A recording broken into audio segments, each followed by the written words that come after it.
I'd like to call this meeting to order, the regular city council meeting on Tuesday, May 19th, 2026. Thank you for all attending. We'll go ahead and start with the roll call. Vice Mayor Reed.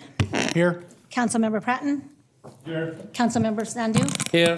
Councilmember Farmer. Here. Mayor Rodriguez. Here. All right, if you'd all join me in a silent prayer and then the flag salute.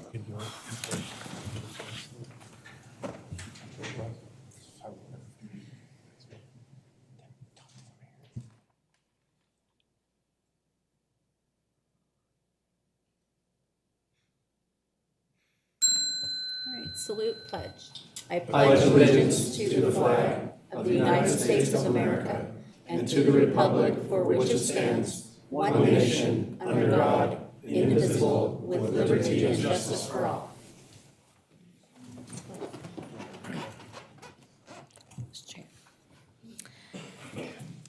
Mayor.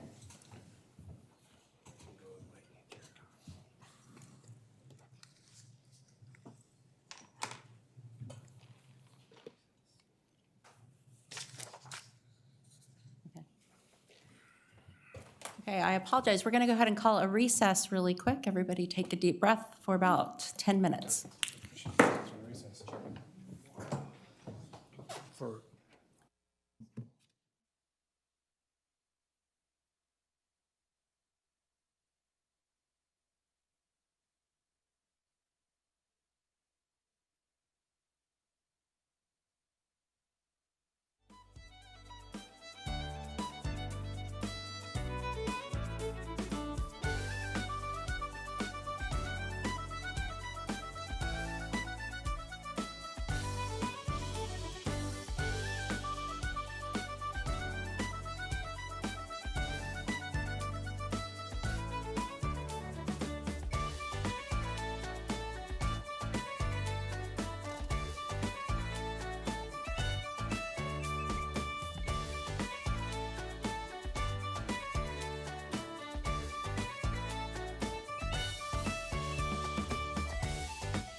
Would you please read the replay statement?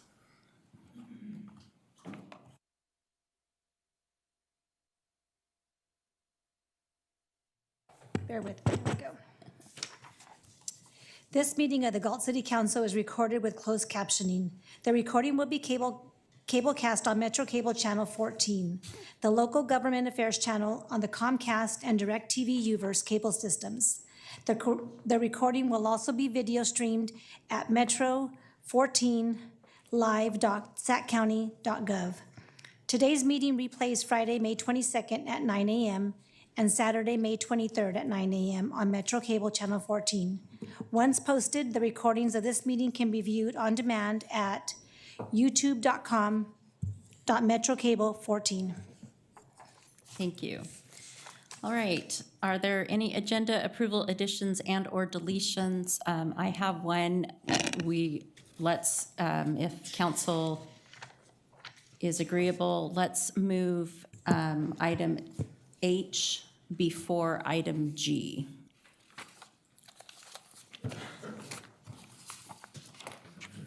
Yep. Does that work for everybody? Is there any other additions or?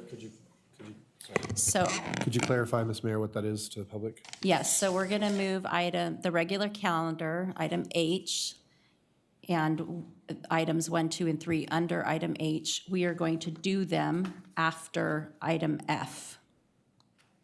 And then we will go into item G. Okay, it doesn't look like we have any presentations, correct? Correct. All right, could you read the public comments statement, please? Under Government Code Section 54954.3, members of the public may address the City Council on non-agenda items. The public comment section is for the City Council to receive comments. Except for brief responses to questions, no discussion or action may be taken on any item that is not listed on the agenda. Please limit comments to a maximum of 5 minutes. Consistent with the City Council procedural guidelines, the mayor reserves the right to shorten the time limit for speakers to ensure the efficient and timely completion of all city business on the agenda. Thank you. And do we have any regular public comment? We do. Kenley.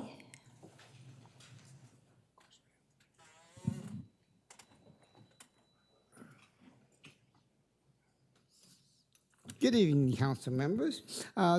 We're kind of ending the Chinese Heritage Month, May, so I thought I'd continue to the eyes of a Chinese-American researcher that began 30 years ago. The key to the Chinese wealth in America came about because of our associates with the Caucasians. Governor Ralph was our partner and mentor. President Grant assisted us with his right-hand man in charge of the custom houses. President Hoover assisted us in the overthrow of China in 1910, eliminating the last emperor of China. And the big four railroad men showed us their ocean liners. That became the China Mail Steamship Company.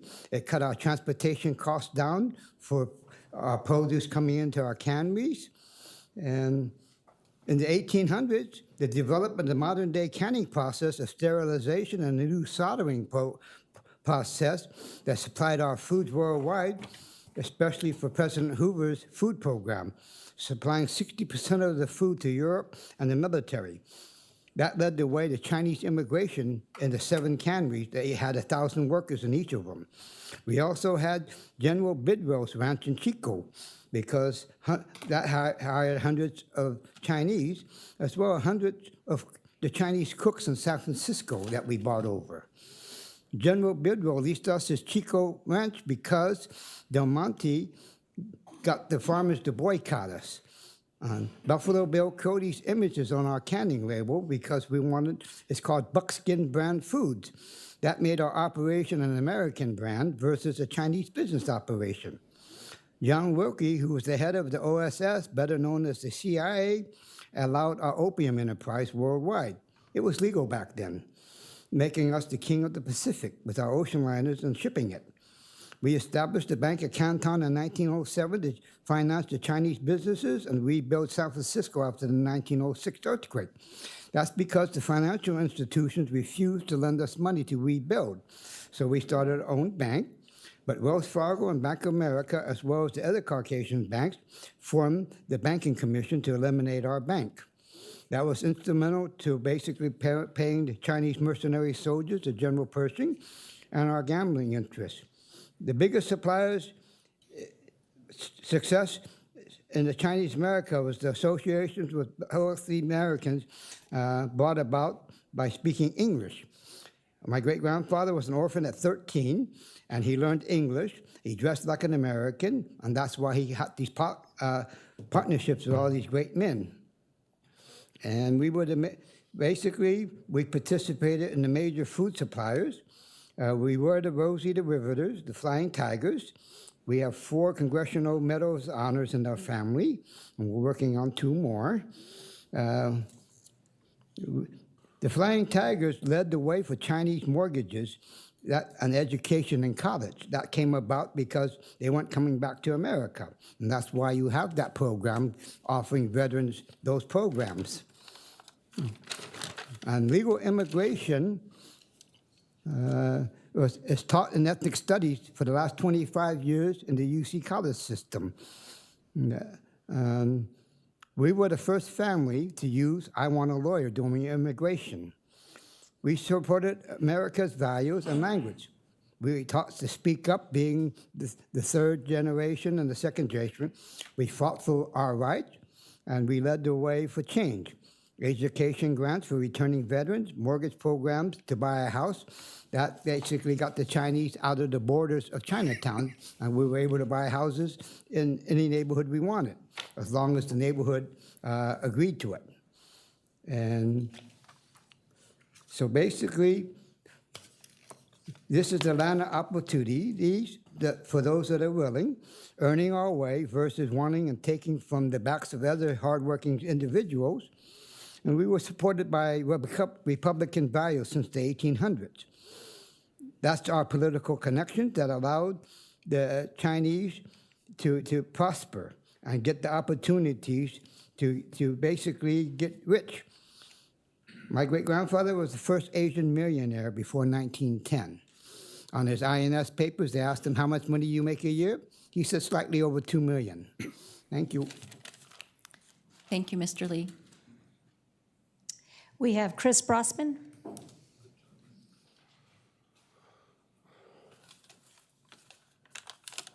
Good evening, City Council.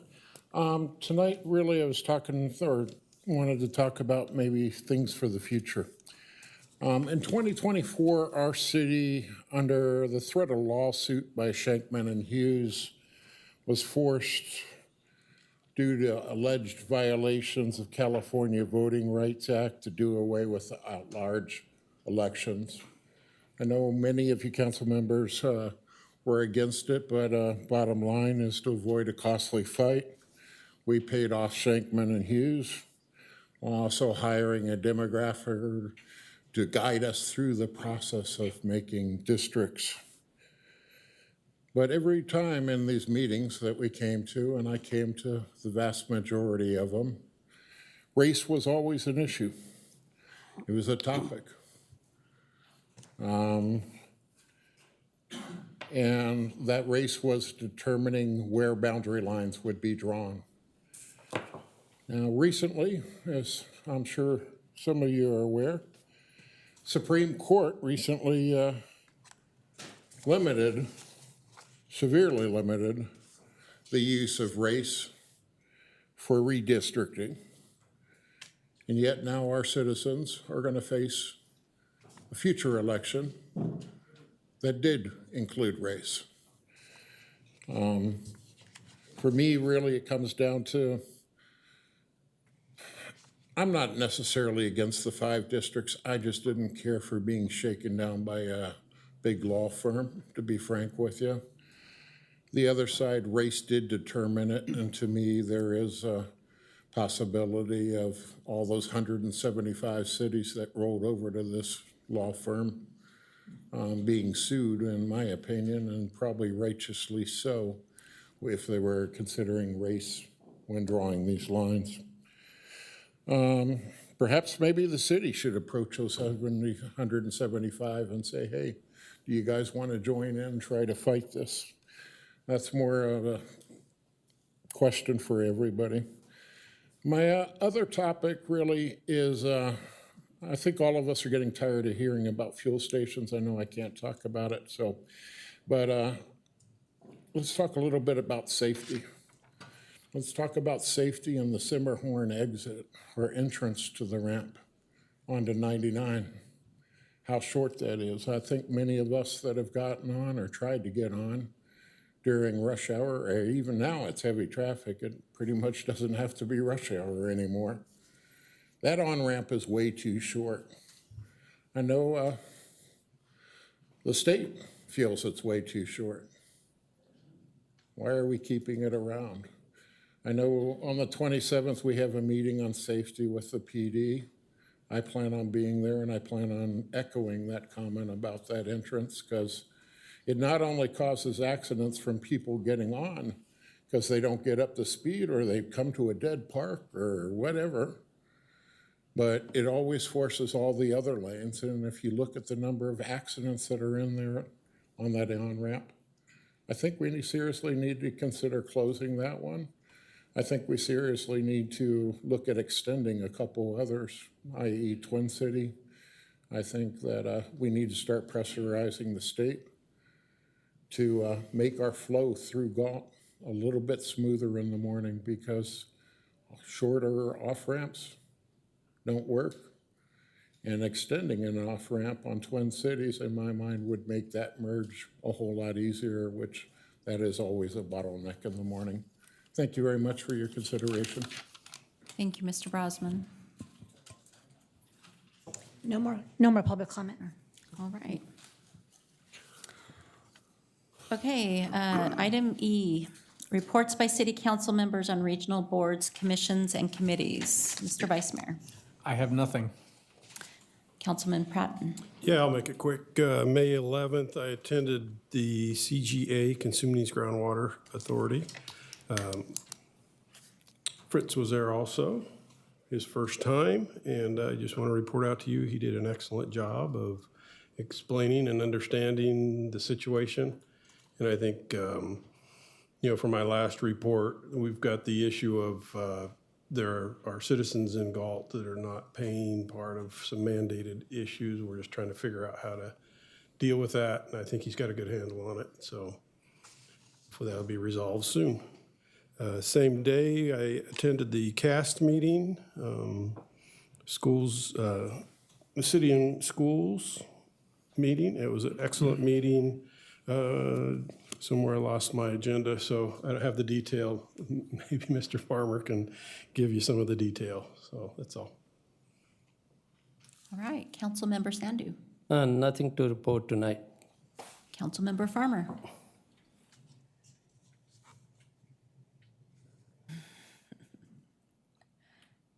Stand by, folks. Just waiting for the microphone to come on. There we go. 20th time's a charm. Yeah, I also attended the CAST meeting with Councilmember Pratton, and CAST stands for Cities and Schools Together, so it's an opportunity for two of the council members to meet with two of the electeds from the elementary and high school boards, along with the superintendents from both districts. Usually the police chief is in attendance, as well as the city manager, and we discuss things that the city and the school can work on together. Issues of safety are always discussed. The chief debriefed us on a recent active shooter training that was conducted.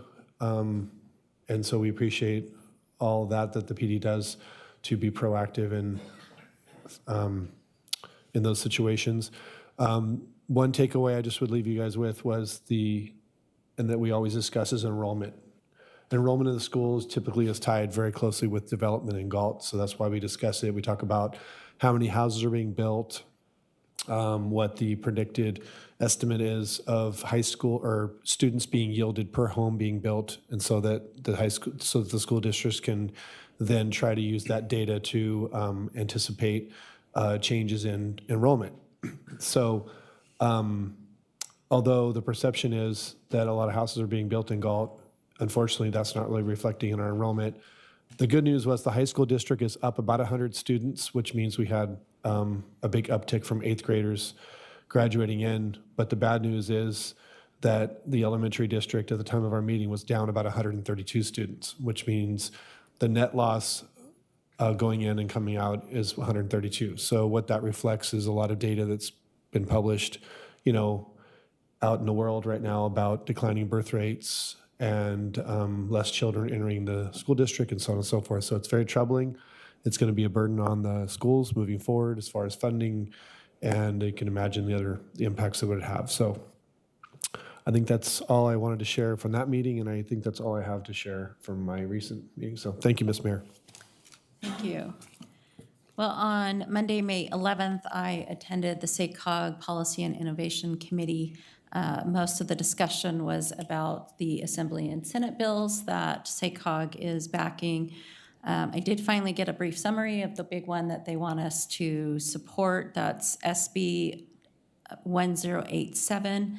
And in short, I'm just going to read the summary. The bill shifts California's transportation funding toward freight efficiency projects that also reduce emissions, improve community impacts, and discourage fully automated port operations while supporting cleaner human-operated equipment. So that's the big one they want to support. The other ones we're all kind of watching is SB 4187, which is the Assembly Bill equivalents of 736. And that's the Affordable Housing Bond Act that's coming, that will be out. And then also Assembly Bill 1903, which is, and I talked about this a few months ago, the condo construction. It's to help alleviate the liability for condo developers, the hope to incentivize more condos to be built, again, more housing. So that was my only meeting. Okay, so we'll go on to item F, the information consent calendar.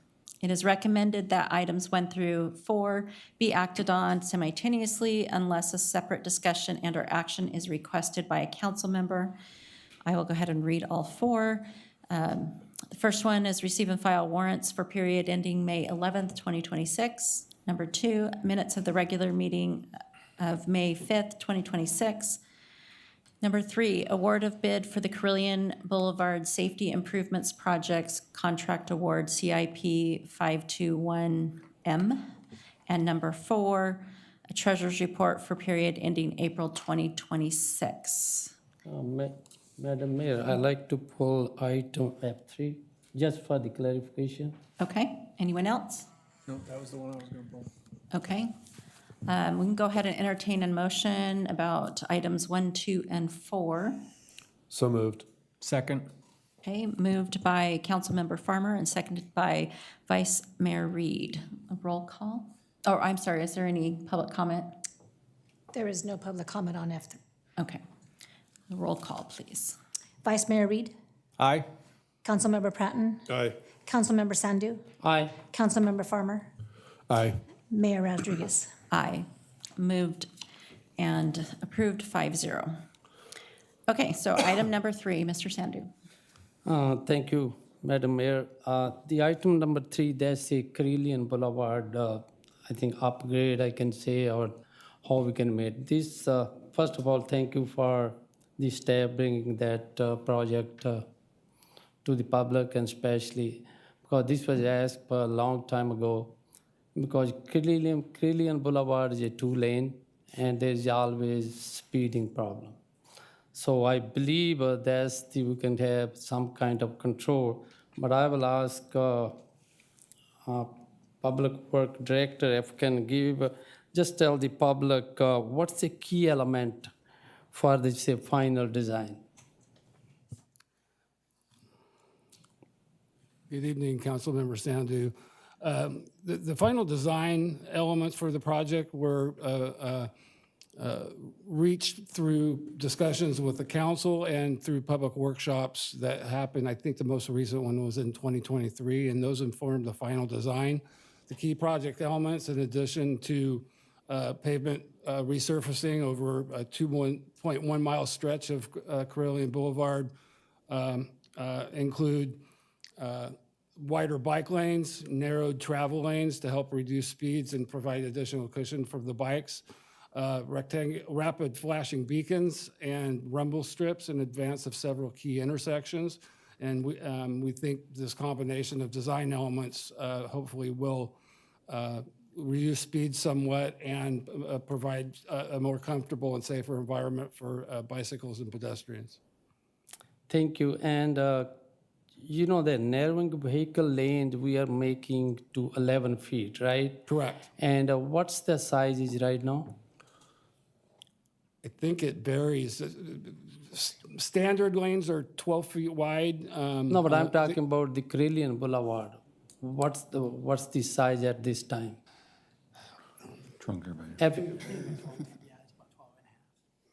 In most locations, it's about 12 and a half feet wide. So this will narrow them about a foot and a half. Okay, and my understanding is 11 feet is well decreased, as the engineer report said, you know, narrow lanes can decrease the speed, right? Yeah, narrowing the apparent width does tend to reduce vehicle speeds, although with striping, the effect is somewhat modest. So I wouldn't expect an enormous difference, but it should reduce speed somewhat.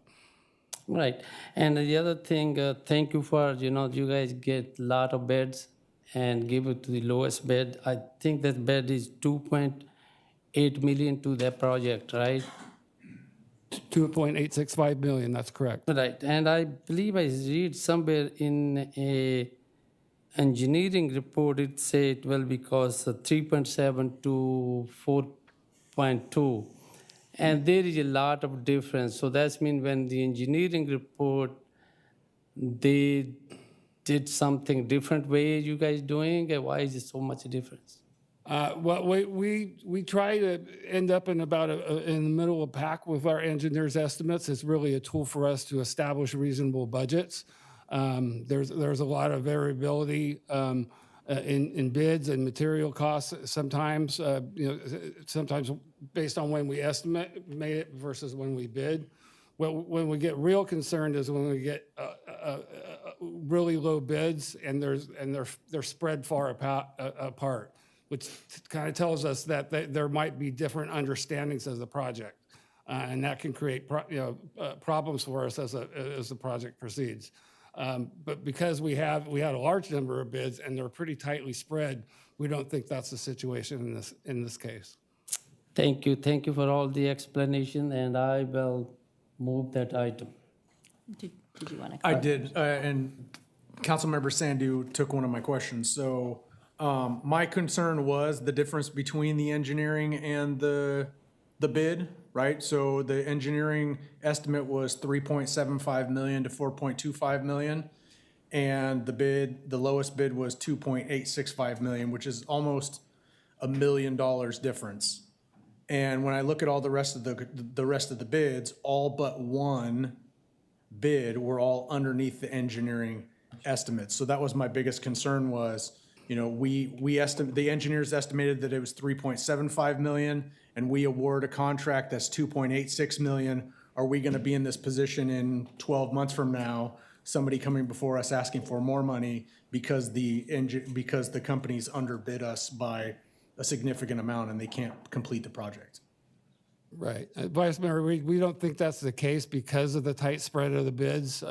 We were almost in last place in this particular case, and we tried to be about middle of the pack. Again, it's primarily to establish a budget. The good news is we're going to save significantly based on what we thought it would cost. And again, we would be more concerned if there were wide gaps between the bids, which would indicate a potential different understanding of the contract or the contract of the work by the bidders.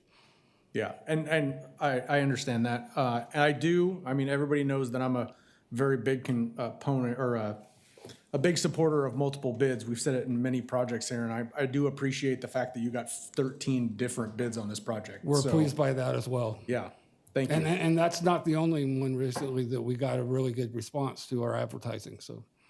Good. I'm good. Madam Mayor, I would like to talk on this item too. I was going to actually pull it. Well, what I think that the three council member, my two fellow council members and myself all agree on is we've stated that we're happy to see that the bid was, significantly less than what the engineer's estimate was.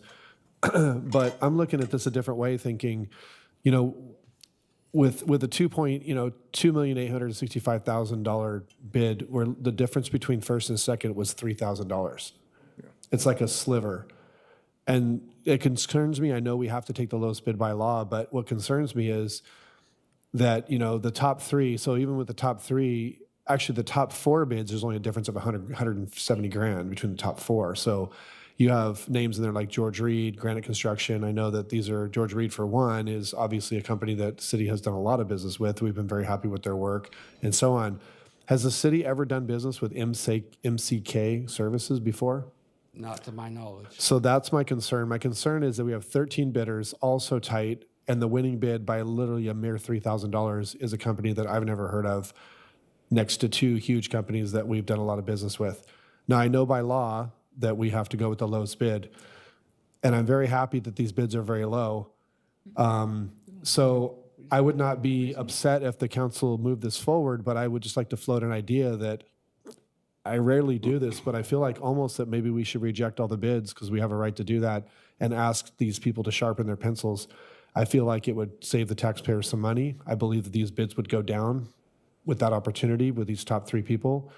I know that's something we normally do, and we are saving a lot of money, but it's so close, and I just worry that in a world where we bid at $3,000 is literally, I know there's a contingency and they have to stay within that, but it's just so close. It's so close, and we have somebody who's literally obviously you guys do research on these companies and they have to be deemed as a, what's the word you use in the staff reports? Responsible Bidders, right? And all of that. I'm not going to push, this issue. I'm just simply floating the idea because it's so close.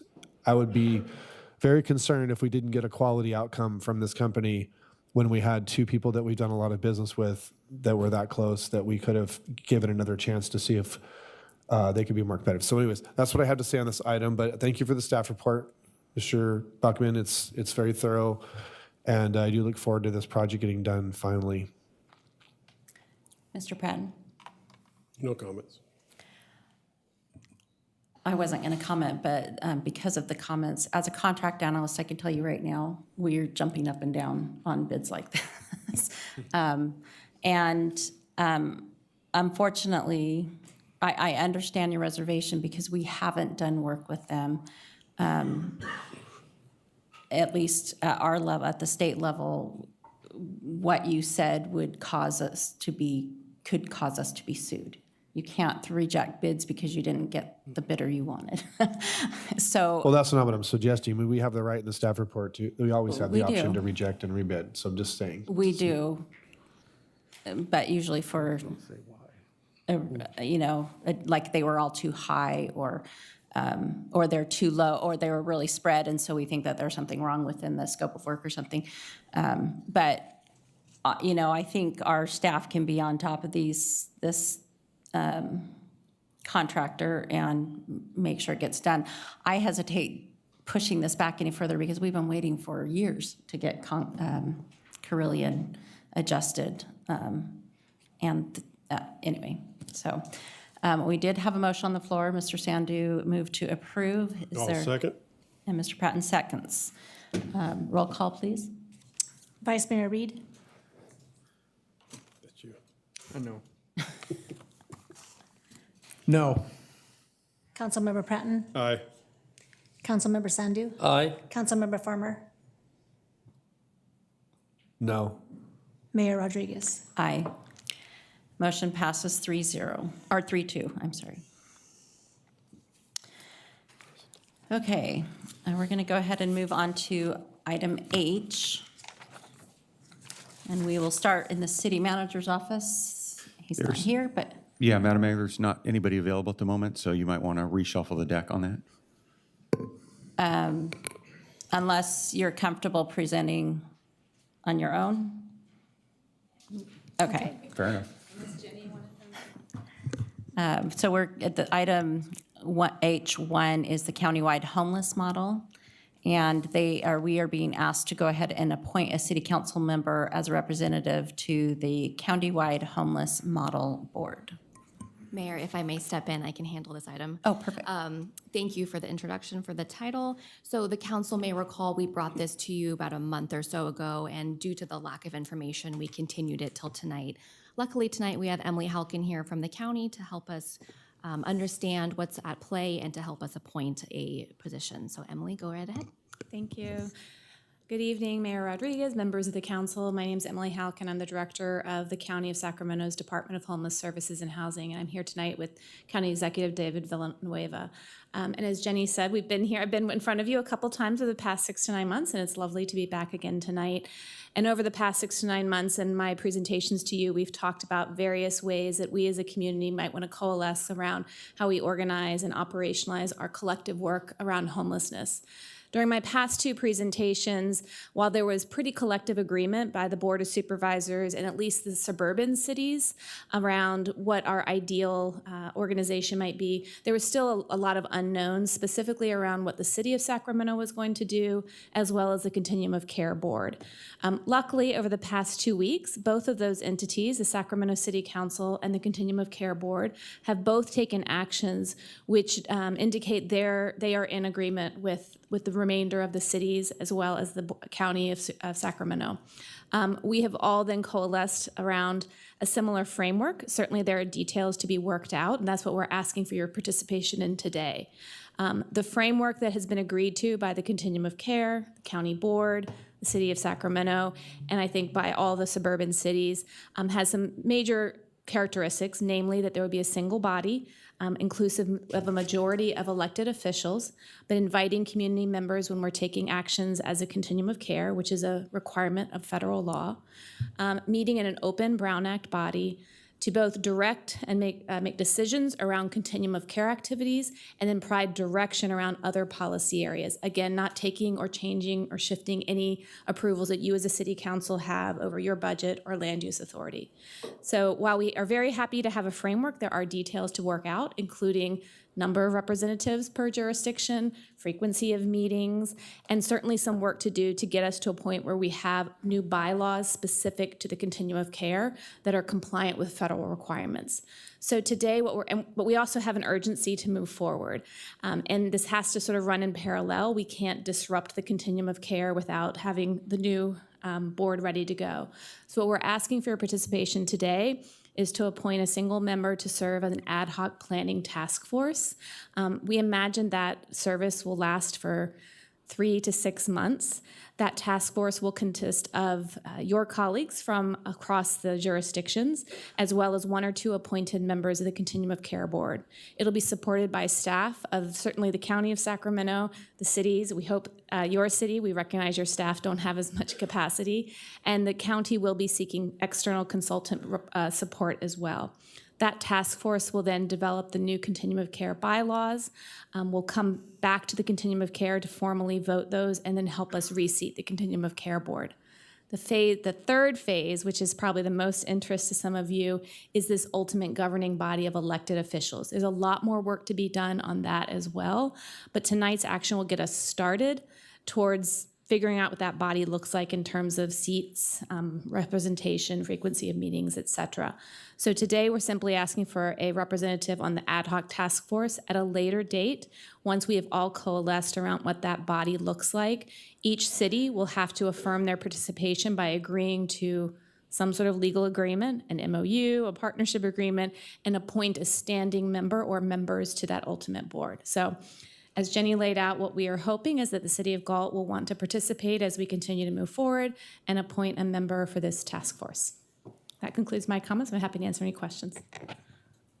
All right, council, any Yeah, questions? I'll kick it off, Miss Mayor.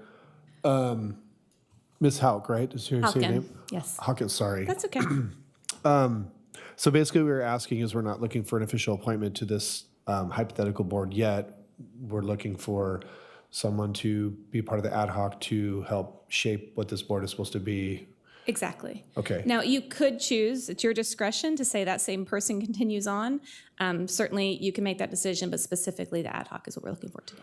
Well, yeah, I think just what's challenging for this council is we're in election year, and so some of us will not be continuing past December, others unknown. So, someone who's appointed may not be the person to continue past.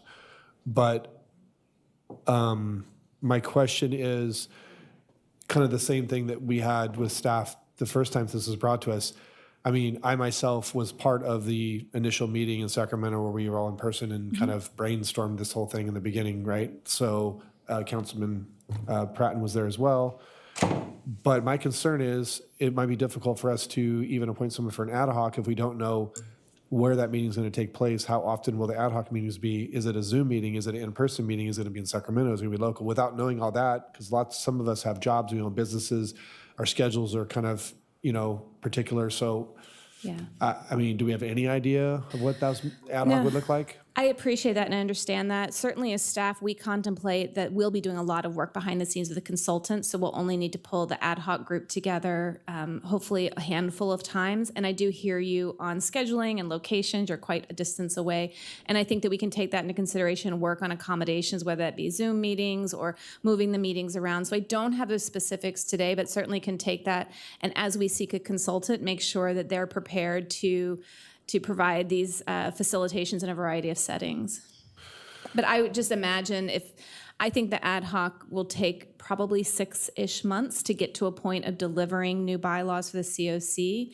I think the staff time might be more intensive, but I don't believe the participation of the task force should be more than, at most once a month. Okay. Well, to my colleagues, with that said, I would be interested in doing that, although it's likely that I would not be the official appointment at the end because of my term ending in December. So just know that if anyone's not comfortable with me being part of the ad hoc and then having to change that seat to someone else, I would not have a problem with somebody else wanting to be. Only 2 of you here are locked in past December. So, but if nobody wanted to do it, I would be willing to. But my suggestion would be maybe we actually talk about maybe an alternate, so that if some reason they come back and say the meeting has to be at 10 in the morning in Sacramento on such and such day, and for some reason that I can't then make it, we need to have the alternate. I mean, that's just an idea I'm floating to you guys. So I don't know. Yeah, I believe that's fine. So the alternate, maybe somebody have the already term. I mean, they don't. It doesn't really matter to them if we have an alternate. That's just for us, Yes. making sure we have a body there. So. So is the rest of council okay with Sean starting it? Yep. All right, anybody want to be an alternate? Tim, I'll do it. Bradley? Okay. Tim? I'll do it. Okay. Okay. Do we need a motion on that? Probably, just in case, Yeah. since our attorney's not here. So, would someone want to go ahead and make that motion? I'll make the motion that Sean is appointed as the representative for the ad hoc committee and that I am the alternate. Okay. I'll second that. Okay, moved by Vice Mayor Reed and seconded by Councilmember Pratton. Roll call? Vice Mayor Reed, Aye. Councilmember Pratton, Aye. Councilmember Sandu, Aye. Councilmember Farmer, Aye. Mayor Rodriguez. Aye. Motion passes 5-0. I do Thank you. just want to make one last comment since the director is here, and I just want to remind everyone that of our concerns when it comes to making these is that we, several of us here are concerned that the larger cities and the larger jurisdictions are going to have more of a influence in moving forward in making the policy and decisions and everything, and that we're going to have to abide by rules that work well in or work for Sacramento City, Sacramento County, but don't entirely work for the city of Galt. I totally understand. I think that sentiment is shared by others, and I think that's why it's really important that you do have a representative on the task force, and we certainly will lift those up amongst staff as well. I also just want to share, thank you so much. We look forward to working with you. You are the first city other than the county to appoint, and I should have said they appointed today Supervisors Desmond and Kennedy. And we imagine the balance of the cities will make those appointments throughout the month of May and June. So probably looking at convening sometime early in the next fiscal year, July. I would like to say too that I am happy to hear the JPA idea was not the outcome. We were a little disappointed with that because we didn't feel like that was the consensus of the majority of the other cities. But I will say, Mr. Reed, that part of the ad hoc is obviously planning. You know what this body will do and what its power will be, and representation, and so I can assure you, Mr. Reed, that if you know me, that I will strongly make sure that our concerns as Galt are heard at that ad hoc. So can assure you of that. Absolutely. Thank you so much. I look forward to working with you guys. Thank you. Okay, moving on to H2, Parks and Rec Department, City of Galt Special Sponsorship Program Preview, fiscal year 25-26. Mr. Solis. Good evening, Mayor and City Council. I will be providing you a report, a follow-up from the May 5th council meeting where we discussed special event preview. I'm not going to bore you with this as we seem like we have a full house and you might want to get to that, but this is a summary of the objectives and goals. Here are the 11 submissions for sponsorship for this year. And with the recommendation that we ask you to review the special events sponsorship program request for fiscal year 26-27 and provide direction on the approval of events, monetary amounts, and/or in-kind contributions. Should the city approve all 11 events, total for the sponsorship program request is $41,029. And I'd be happy to answer any questions. And I know there are representatives of these groups in the audience, if you'd like to call them up to talk to them. Okay, I'm assuming you have public comments cards or? None on this item. Oh, okay. Are there any representatives for the events that would like to speak if you're here? Okay. All right, council, Excuse me. your thoughts? Mr. Solis, sorry if I can catch my breath here. The amount that if we were to approve the total for the applicants, is that, and I apologize, I don't have the old staff report and I'm trying to find it real quick here. Is that total exceeded what we expected, or is it in line with what we did last year? Kind of where it's at? If my memory serves me correctly, it's about $8,000 more than last year. Okay. All right. Well, I mean, not to get into the weeds, there's a lot of, there's a lot of nonprofits on here, a lot of organizations, school organizations, so on and so forth. Obviously, the chamber's on here. All these groups do a lot of great things for the community. And to just put it bluntly, I mean, our city wouldn't be what it is without these events. It just wouldn't be. This is what makes Galt special, is that all these groups dedicate their time and their efforts to put forth these events, and them coming to the city asking for some seed money for these events each time, which we have budgeted, such money to do so. I think 40,000 for, what is it, like 13 different events? I'm guessing 13, 14? 11. 11, okay, 11. I think is very appropriate. So I don't want to get into each one. I think that some of them are very low, some of them are higher, but I think they're appropriate for what the events are. So I have no problem with it, and I would support it tonight, and I would make a motion to approve as presented. I will support this, and I will make a second on that. Okay, any more discussion? I only had one question about it. When reading the paragraph that says the sponsorship request shall not exceed $5,000 per event, but there is one that exceeds 5,000. What? How's that work? The city council has the ability to raise that amount. Let me find it.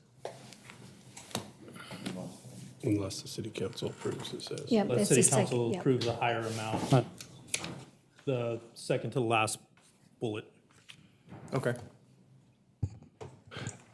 And may I reiterate for the chief's sake, that these are all conceptual events. They still have to go through the approval process.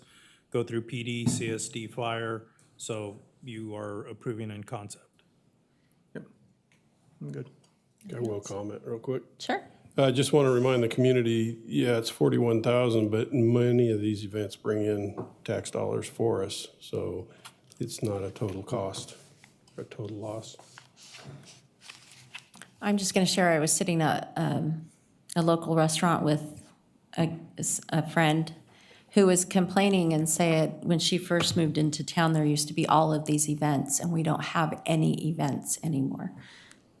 And so I, first of all, asked her, what events don't we have anymore? And she named a few that went away, and obviously the community feels those events are gone. When I started to tell her about what we were approving tonight, or what was before us tonight, she said, well, I didn't think about those as community events.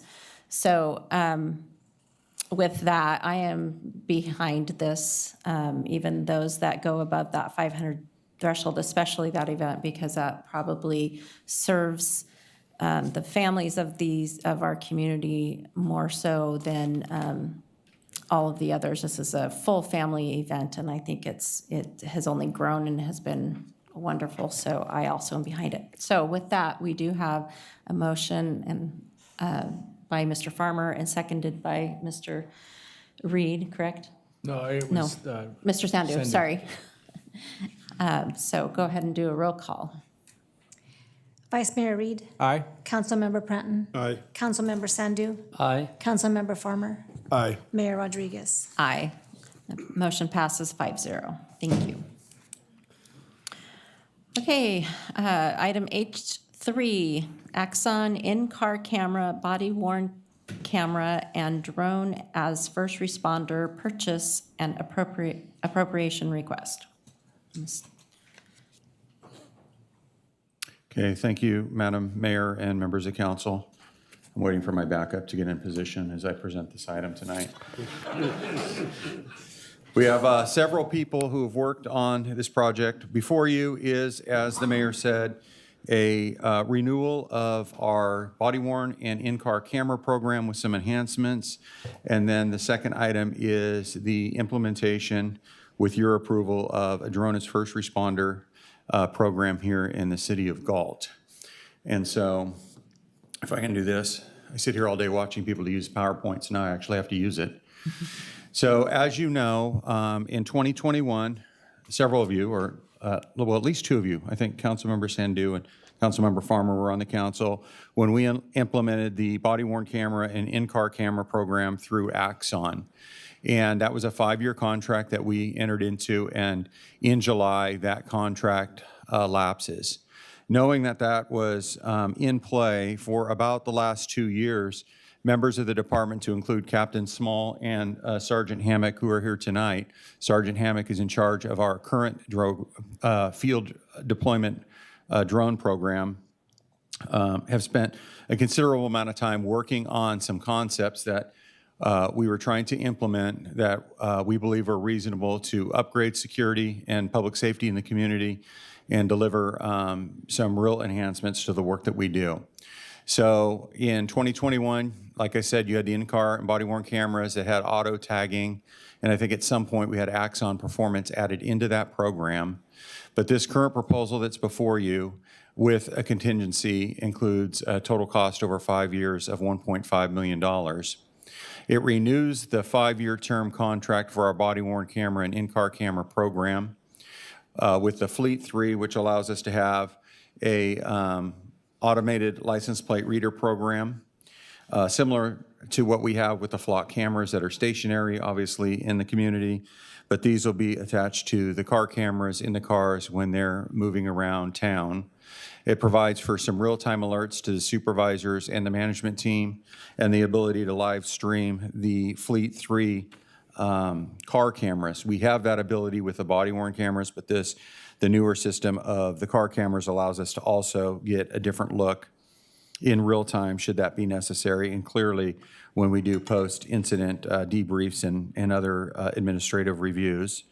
We have an auto transcribe, which essentially is a program that takes the information spoken during these transactions and uses them for our third-party platforms like Peregrine, and other programs that assist our investigations crew. And for example, looking for red cars or talking about, a subject named Johnny or different things like that. We can pull this data that's from the cameras and use that in our analysis. The Axon Performance is an auditing program that we use on the management side to make sure that we're adhering to policy and equipment usage of the body-worn cameras in the in-car cameras. There are 2 additional items. One you don't see on here because things have been moving quick the last couple days. The first one is AI Assistant. And actually, I picked this up at Cap to Cap. I sat in on an Axon demonstration at their office in Washington, D.C. And this AI Assistant allows our staff, it's really 3 points. It's our policies uploaded in there. So if my officers have questions related to existing policy on an item, they can ask it in real time and get that verbalization back from the AI Assistant. It's a closed system, so you're not out on the internet. It's all uploaded stuff. The second thing is it allows for real-time translation services between the officer and the public. So before, where we would use our landline program and or find somebody that spoke the appropriate language for the encounter that we were involved in, we can use that body-worn camera to communicate in English and, let's say, translate in Spanish. The Spanish speaker can speak in Spanish and it'll translate back to English for our officer in real time in the field. So that's another thing that we're able to do. And then lastly, and Rick will probably have to bail me out here, excuse me, Captain Small, is the case law and other related items that are in that AI Assistant, correct? Yeah. Have I missed anything in that? So far, okay. And then the last thing that was added in late yesterday, and we've given council an updated quote on the dais, correct? Correct. Madam City Clerk, thank you. In discussions with Axon and Skydio yesterday, they made some adjustments and added the auto redaction. What redaction does is it blurs out faces and identifying information of subjects when we are using that, if we need to use that data or that video in any way for a Public Records Act request or similar, maybe even a training issue or something that we present to council. We protect the identity of those people involved, like children. You'll see that on a video we'll hear shortly. And we've had you do that manually in the past, but in discussions with Axon, and I appreciate their flexibility, they were able to rework some things and actually drop the cost slightly, but yet include that auto redaction item into their proposal for the next 5 years. And then lastly, we have the Drone as First Responder program that we'll be talking more about, and I will have Skydio bail me out on a majority of that project. But essentially, the Drone as First Responder program allows us to deploy what will be 2 drones. We envision those to be one at the Galt Police Department and the second at Station 46. We've already had discussions with CSD Fire on that topic. And so that allows us to deploy drones upon receipt of the call into the comm center by non-sworn staff that can fly those drones over crime scenes and other related issues that are going on in the community. It's an officer safety enhancement tool for us. It gives us eyes in the sky. It gives overwatch to the officers when they're doing different kinds of work, or if we need to have a perimeter or something that would traditionally take 2, 3, or 4 people to hold. The drone can hold most of that in place without additional staffing or a reduced staffing. It increases our response times to things like traffic accidents and stuff. Many times we'll roll what we call code 3 or lights and sirens to these issues. But if the drone is overhead and sees actually this is just a fender bender, that there are not injuries, clearly people are exchanging information, that gives our officers the ability to slow down, less risk to the community.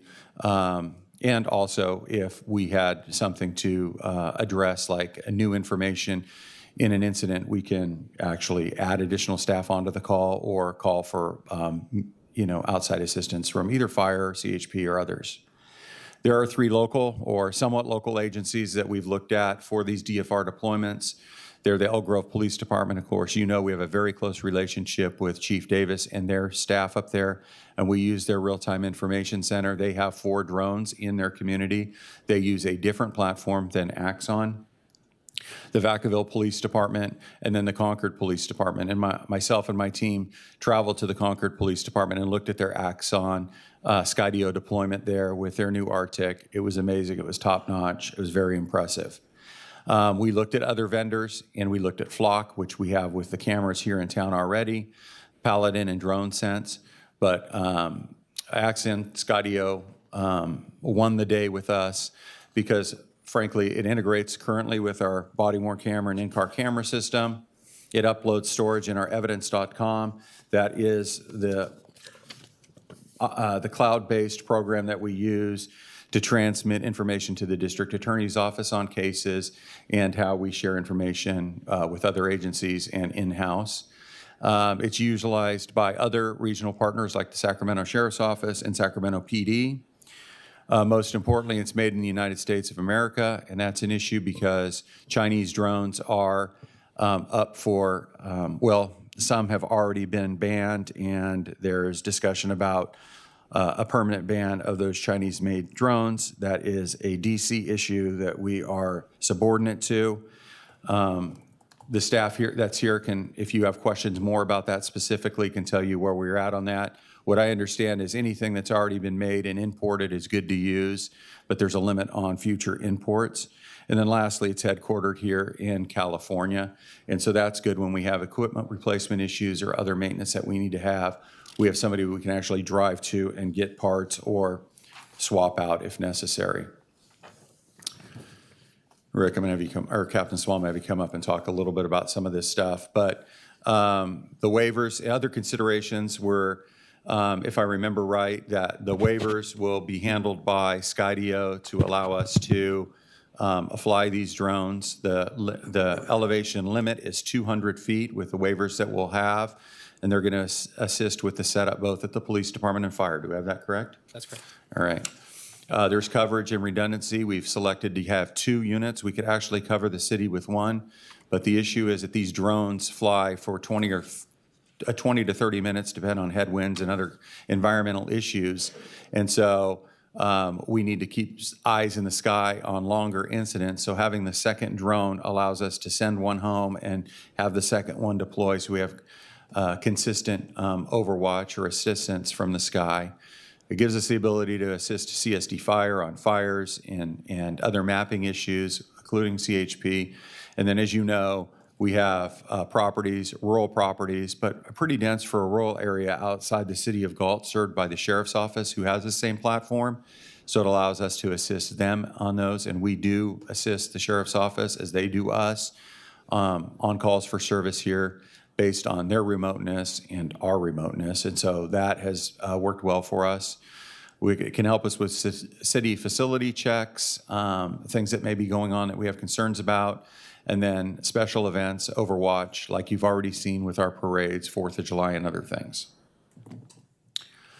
The cost here is we're currently running about $100,000 in the body-worn camera program that we currently have. The new cost will be $157,800 per year, and that is with the increased programming that we've added into the body-worn program. And the DFR program for both drones and related equipment is $129,000 per year. And we have a contingency, which is about 4.1% of the total budget for things like electrical conduit and other things that we're going to have to cover both at the fire station and at our facility.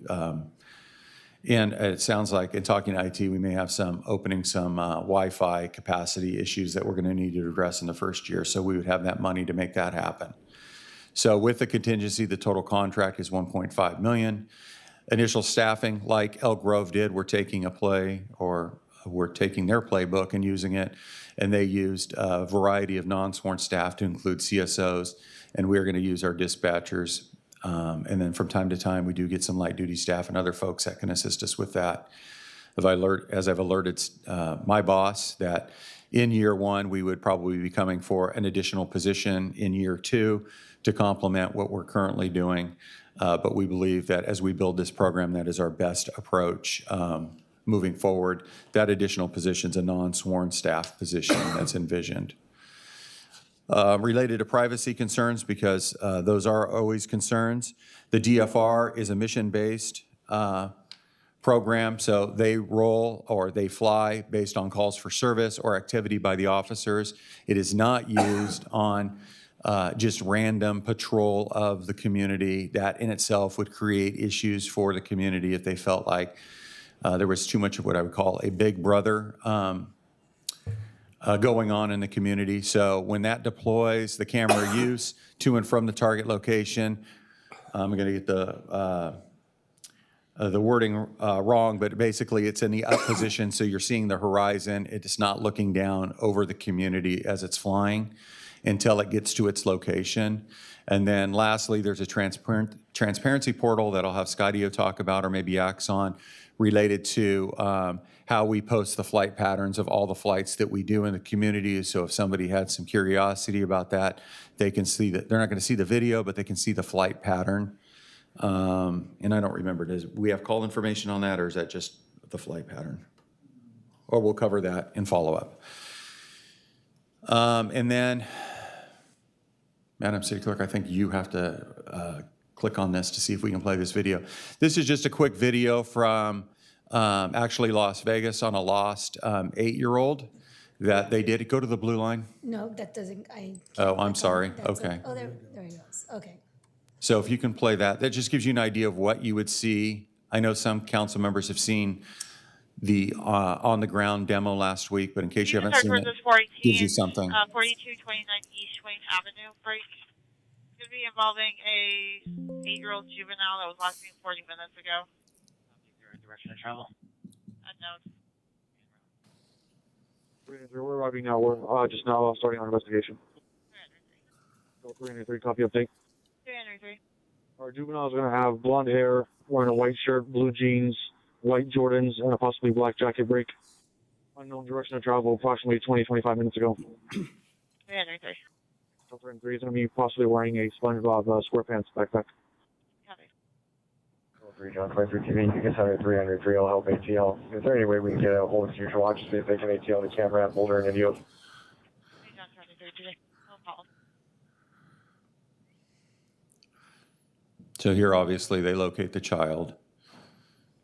You'll see how some of the video redaction works. Walking westbound Swain Avenue from Sand Hill. Units around the 418. There's a possible westbound plane from Sand Hill. Who's that unit without what's possible? It's DFR 59. Copy. Who's westbound from where? Swain? Twain and Sand Hill. Westbound Twain from Sand Hill on the north side. He's looking right at the drone. He looks like he has a yellow backpack, black pants, and looks like a green jacket. It's a SpongeBob backpack. There will be no that way. 303. And so, and you can pause it, Rose. And so that happened to be the child that left the home, and they recovered the child successfully. And the issue here with the drones is it covers a wider range of area and a quicker time. As you can imagine, for all those here that drive vehicles, you can see, only so far. Our officers can only see so far on these details. And the grid searches that we do are labor intensive and time consuming. And so the fact that you have an overhead view of that, you are able to cover much more of an area much quicker to have better and more successful resolutions. We had a wide range of videos that we could bore you with tonight, but I thought I would just give you one idea, seeing the overhead view of that and what you can expect from our drone program. So with that, as I mentioned, my two staff that are here, we also have Adam Smith with Axon. Thank you, Mr. Smith, for being here, and then Mr. Jackson Butler from Skydio. So they're both here to answer questions because I rather suspect staff has some questions about this program and what that means to the community and how they work. And so I'm going to lean on these folks for the details and the weeds on that, and prepared to answer any questions that you have, but the item is before you, and I think that's my presentation. All right, council, questions, comments? Anyone want to start? I'll start it off. So thank you, Chief, for the presentation, and thank you for, what was your name? Sorry, Mr. from Axon? Adam Smith. Adam and? Jackson. Adam, okay. Thank you for being here tonight. I think anytime we talk about new technology, it's always very exciting. Any ways that we can, I mean, this council talks about quality of life a lot. Quality of life, obviously, one of the main things in that is public safety, obviously, is probably top on that list. And I think this council has been very supportive, at least every council I've been part of for the last 8 years has been supportive of increasing the tools for our police department if, our budget allows, of course. But there's always a concern too with things like this, like with the flock cameras, there was concern about, Big Brother and facial, lots of concerns about, in the day and age we live in with, we have technology, in the forefront, there's always concerns about giving up privacy for safety, right? Safety versus privacy, there's a balance. But I, for one, actually think that that we should embrace these new technologies. I feel that anytime you have more eyes on something, it's more transparency.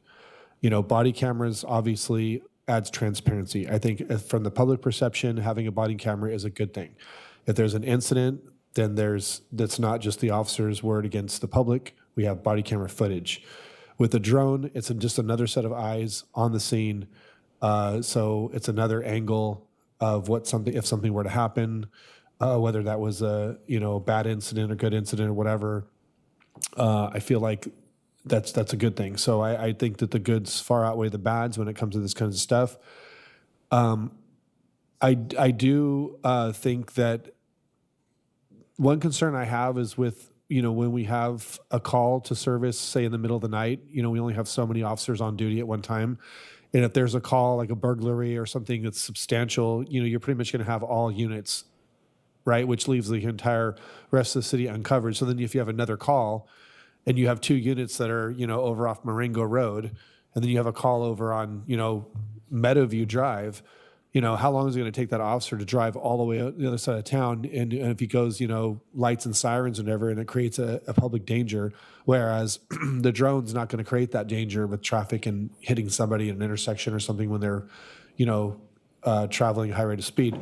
So I think in that aspect, the drone is a huge asset to get there and determine if that's something that, we need to pull an officer up.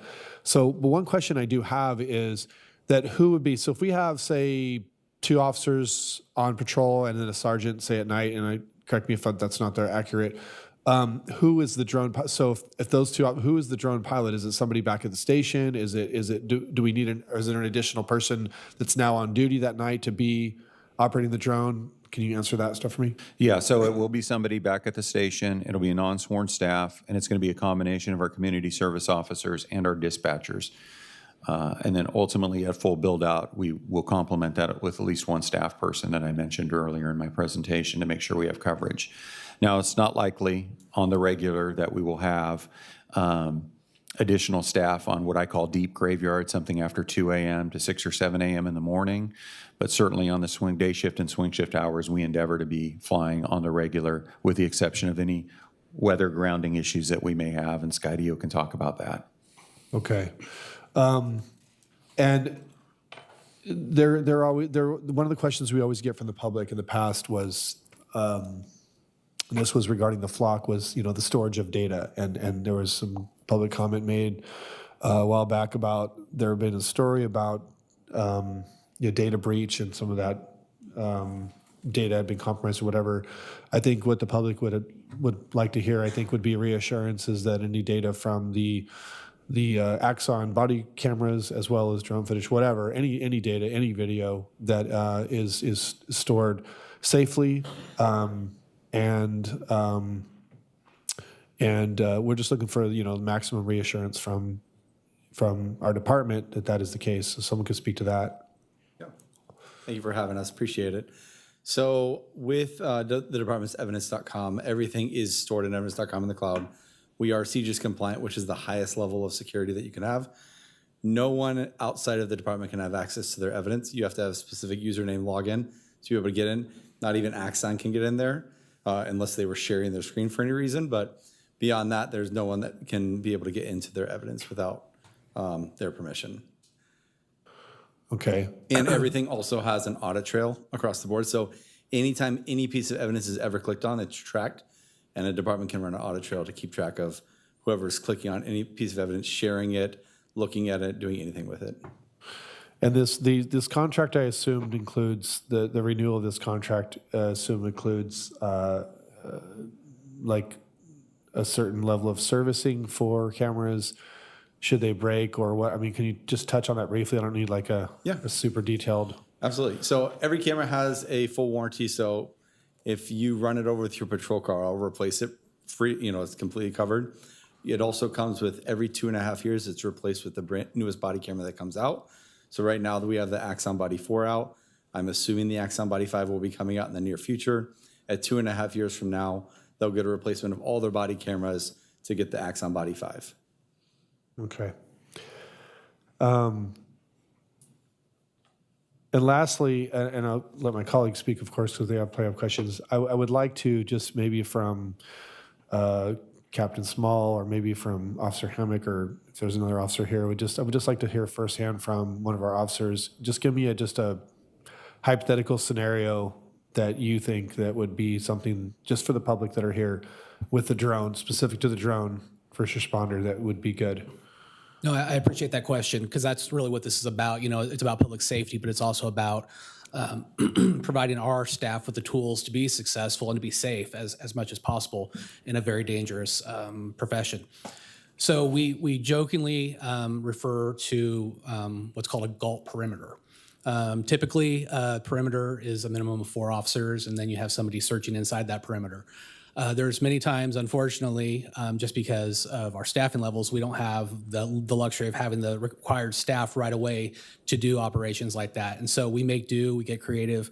I would put our officers up against anybody in terms of ability to make good decisions in those types of situations, because we have to. And we can't rely on numbers until they start showing up. Now, we all know the Sheriff's Office, CHP Grove, they're going to come down and help us, but it takes some time for them to get there. And so the DFR program in particular helps to address that issue.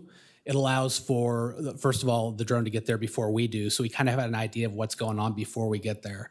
And then once we're there, we have eyes in the sky letting us know what's going on the ground that we won't see. And so it helps to prevent putting us and our staff in dangerous situations that can be avoided by having this technology available. I've worked here, as you know, you guys all know, from a patrol officer up, and so I've worked those shifts and I know what that feels like. But Sergeant Hammock and GPOA President and Corporal Mike Little's here also. I think he's doing public comment, but they could both speak to that same experience if you want to hear from them as well.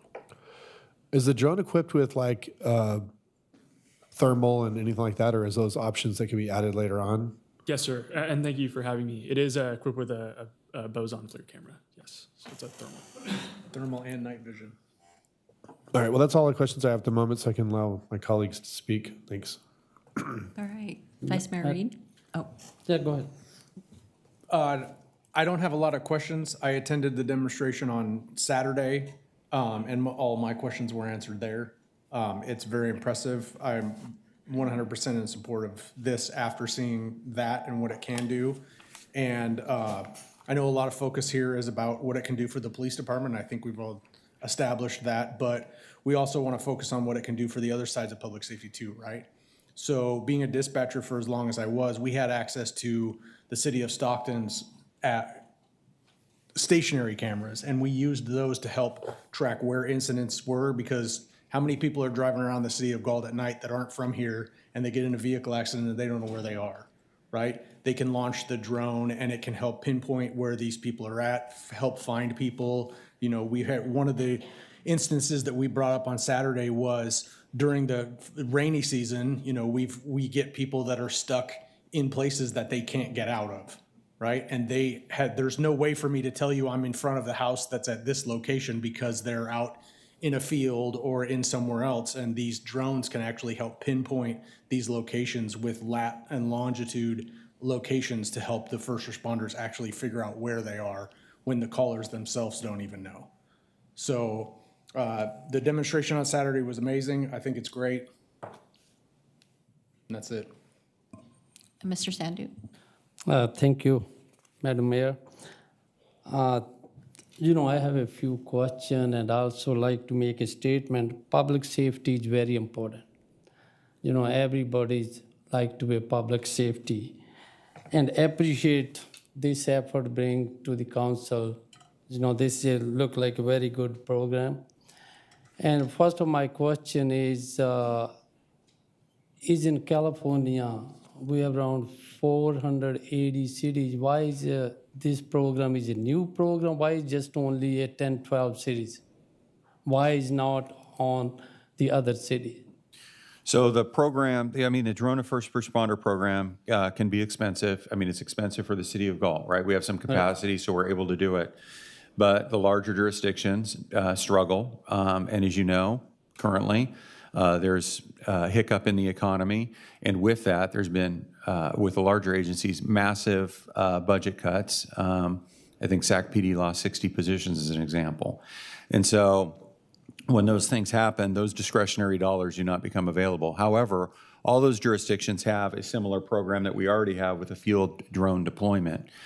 I would tell you that the reason why we're bringing this forward is because a couple years ago, I pledged that we would be full force on technology advancements in the organization because I felt that is the place that we can maximize our resources by spending our dollars.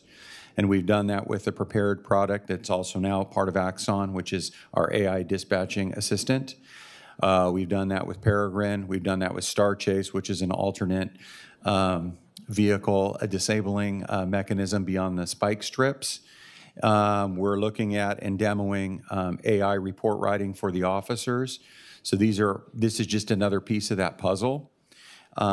And really, it comes down to the policy decision makers and then ultimately, and probably foremost, getting it through my boss and convincing him that this is important. And just all jurisdictions can't do it. So Galt is on the forward cutting edge of technology, which is amazing. We've had, just on the prepared project, multiple agencies come to us and view it, and we've traveled throughout the state to talk about the program and how that's benefited Galt from a small to mid-sized agency in the state. So that's really all I can say about it, but there's more than 10 or 12. How many clients do you have in California specific? I'm not sure exactly in California, but nationwide, we have over 500 customers. Okay, so nationwide, just Skydio, but there's many other vendors, but Skydio Axon partnership has 500 clients, so. Okay, thank you, Chief. The other thing is this drone is gonna, like in safety with the officers, safety with the other, if there is something, emergency response. But I just want to make sure as a public, this is very carefully considered privacy and the civil liberties. What safeguard will be placed to protect residents' privacy? Well, first and foremost, those drones are not used for curiosity patrol or proactive patrol, I guess, as you can call it. They're used for detail-specific calls for service, which we will put on the portal for transparency purposes so people can see the activity and the why and how. I think that's the first thing. Second of all, when they're flying at, what's the proper term? Is it the horizon view, or what term do you guys use? Yeah, so just to touch on that really briefly. So when the drone takes off, it's going to do a 360 spin to understand its environment. And then it's going to just look at the horizon with a 0-degree angle on that, we call it the sensor package on the front of the drone. And it's not going to break that unless it's commanded to do so until it actually arrives on scene and looks at the call for service that it's been directed to look at. And so I guess those, and then lastly, I run a department that is loaded with policies and procedures and case laws and high liability on a regular basis. And I think that the work that the men and women of the Galt Police Department have done demonstrates our ability to use technologies and provide a public safety model that's expected by the community. And we take violations of policy seriously, and we address those directly. You hear about some of that in my annual report generically, but we have a process to make sure that we have compliance on the staff and the use of our equipment. All right, my other, just a clarification, because did we have a recent policy on the drone or any policy on the drone when they fly this drone or no? Yes, we have our team lead is Sergeant Hammock. He's in charge of the members of the department that have the required FAA training to fly our current drone program. And we have a sitting policy that's available online on our department policy that is specific to drone use. All right, and did we have any oversight, independent oversight, drone policy? Can we check like in safety, public reporting, or what kind of public reporting when the drone can have their flight, right? And then it's going to, can be civilized, can be videotaped. Did we have any policy can oversight or no? We have no independent third-party oversight of the Galt Police Department. All right, and that's it.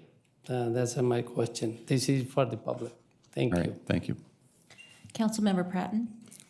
Just couple quick questions. Those were all great questions. Answered most of my stuff. You said it flies at the horizon. What is that in feet? Yeah, so the gimbal angle is the angle of the sensor package or the camera on the front. And it's preset to just be a 0 degree, so just straight ahead at the horizon. It's not like zooming in or going to that thermal camera. It's just going to look straight ahead. Right, but it's up 50 feet, 100 feet, 1,000 feet? We can't go any higher than 200 feet, so run, what, 150, 180, somewhere in there? It'd be up to the department how high they want to fly, but generally we recommend somewhere between 150, 200 feet. All right, I think you answered the other stuff.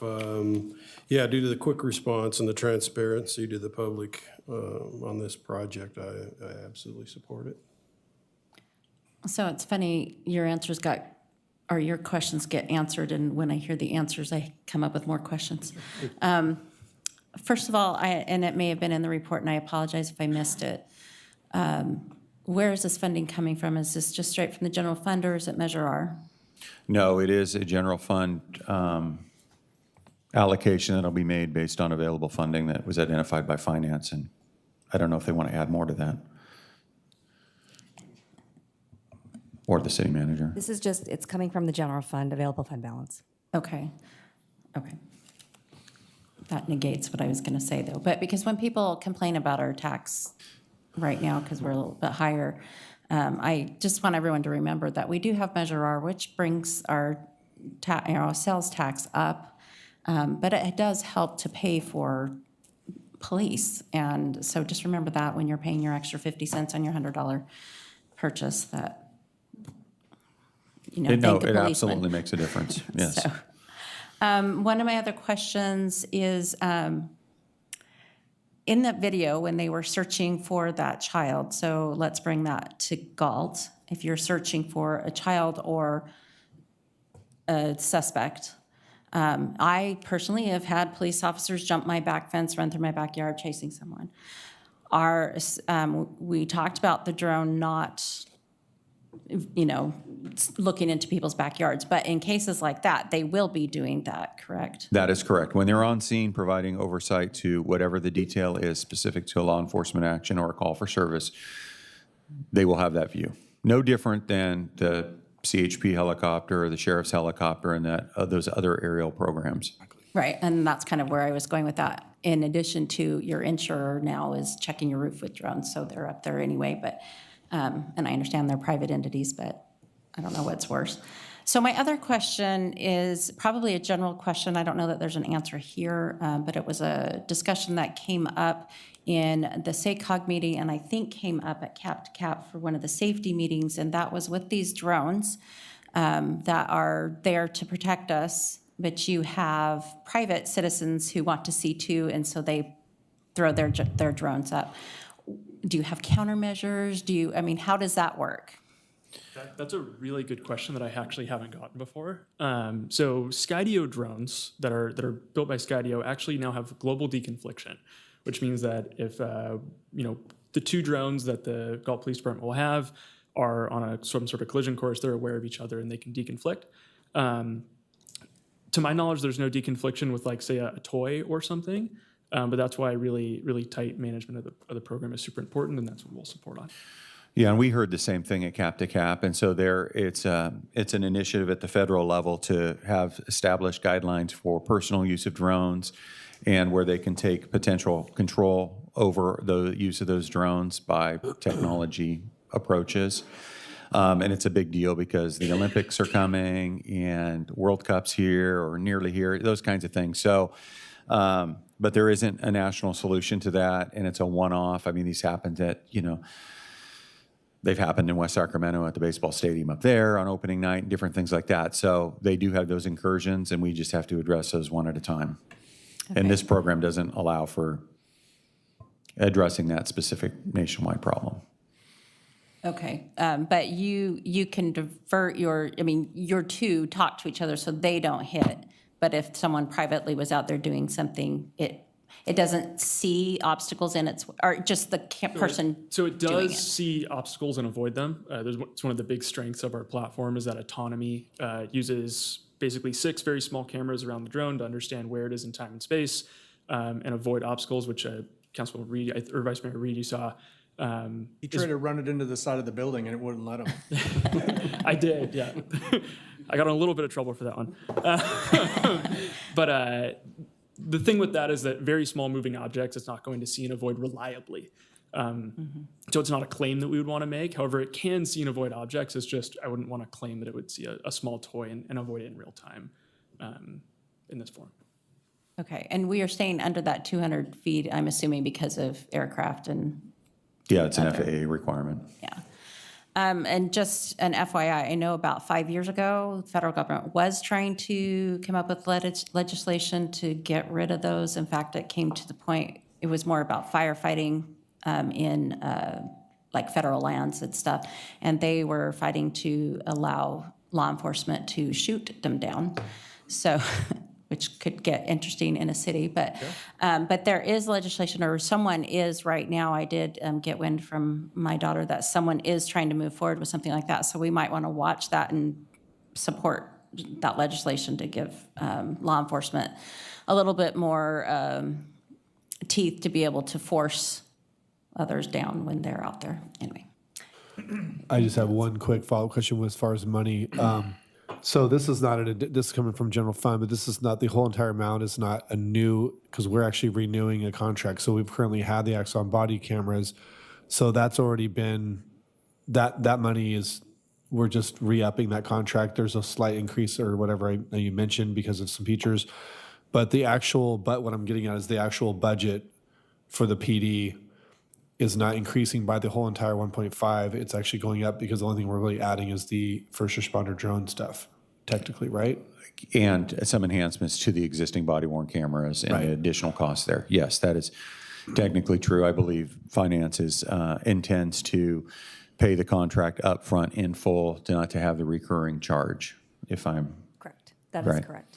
So the full amount will be paid, and we will not be encumbering the city's budget year to year on this, or using the additional, I don't want to use the word extra, but additional revenue to make that happen for the 5-year program. Right. The point I was making was Yeah, this is not going to increase their budget. This will just be a one-time cost, and then once the contract, or once that 1.5 million, it'll go away. Right, but the body contract, we've had the Axon That for some goes time away. now, so That is that would go, correct. right, so there's That a goes trade-off away. for that, okay. Yes, sir. Yeah, that's all I have. Okay, do we have any public comment? We do. We do. We have Michael Little.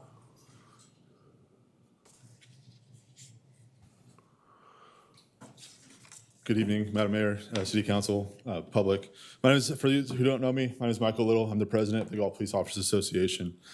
Tonight, I would like to speak on behalf of our support for this new contract. The members of the GPOA are encouraged by the technology forward approach that the city leadership and police department administration have continued to take when it comes to public safety. In modern policing, technology plays a critical role in improving efficiency, increasing transparency, enhancing officer safety, and ultimately providing a better service to the community. This proposed contract represents a major investment in the future of policing in Galt.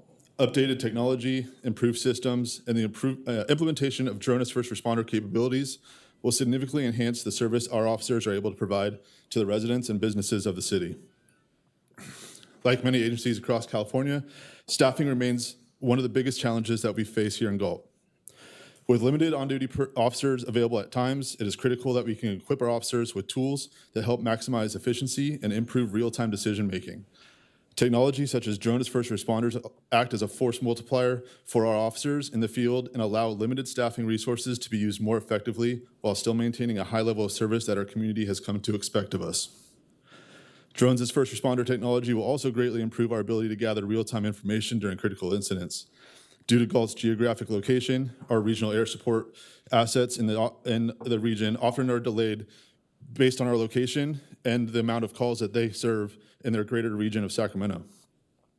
In many situations, our officers are forced to manage rapidly evolving incidents without immediate air support, and in times it will take sometimes air support almost an hour to get to us. Having the ability to quickly deploy a drone locally will provide officers and supervisors with immediate situational awareness during incidents involving suspects, major collisions, perimeter searches, critical incidents, and public safety emergencies, such as natural disasters and flooding. That real-time information allows officers to make better decisions, respond more safely, and coordinate resources more effectively while incidents are actively unfolding. These tools will also allow officers to gather critical information faster, improving evidence collection, and assist investigators in solving cases more quickly and efficiently. Just as importantly, this technology included in this contract will help reduce the amount of time officers spend tied up completing reports, handling administrative tasks, or sitting behind a computer not on the street. Anytime we can reduce paperwork and increase efficiency is time we can put officers back into the field where they are most valuable, proactively patrolling neighborhoods, schools, businesses, and assets that everyone pays for. The members of the GPOA fully support efforts to modernize our department with tools that improve effectiveness, accountability, and service. We appreciate the willingness of the administration and City Council to continue investing into public safety and embracing technology that will help our officers as well. We believe this contract is a positive step for the City of Galt, the Police Department, and most importantly for the citizens of Galt. Thank you. Thank you, Mr. Little. Officer Little. No other public comment. Okay, I did have one more question. See, someone talks and that's one of the questions. Does it have a spotlight? Sorry. Do they have spotlights? Yes, they do. Okay, so. Yes, and a speaker as well, and a parachute for safety. Okay. All right, anything else? And not to overkill the presentation, because I know the department heads love me right now. The one item that was near and dear to Captain Small when he brought it to me as an option is that the connection between the body-worn cameras and the Skydio platform allow for instant tracking to the body-worn camera should we lose communication with an officer in the field. So if they get in a foot pursuit or something happens, or we just lose communication altogether, it'll respond to the last known location of either the car camera or the body-worn camera. And so that is an added feature for officer safety for my staff. Okay. Anyone? Well, not to belabor the discussion, so I will move to approve as presented. Okay. Second. Okay, moved by Councilmember Farmer and seconded by Councilmember Sandu. Roll call, please. Vice Mayor Reed. Aye. Councilmember Pratton. Aye. Councilmember Sandu. Aye. Councilmember Farmer. Aye. Mayor Rodriguez. Aye. Motion passes 5-0. Thank you, gentlemen. Thank you. Okay, going to go ahead and move back to item G, and we'll start with item 1 under G, Dry Creek West. Ms. Carloni.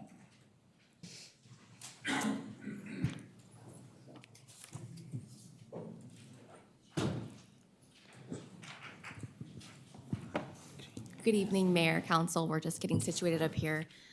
I'm going to turn it over to Stacy Schaefer, our Associate Planner, for this item. The clicker is up by Chief.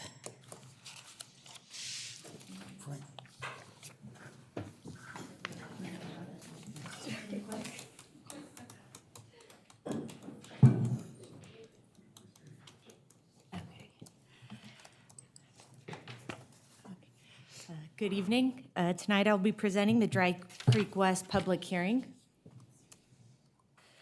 The proposed Dry Creek West project is a 28.39 acre undeveloped site located just south of Bossow Road and the approved Elliott Ranch project, west of the Dry Creek Oaks Senior Development, east of Crystal Way, and north of the Dry Creek Ranch Golf Club.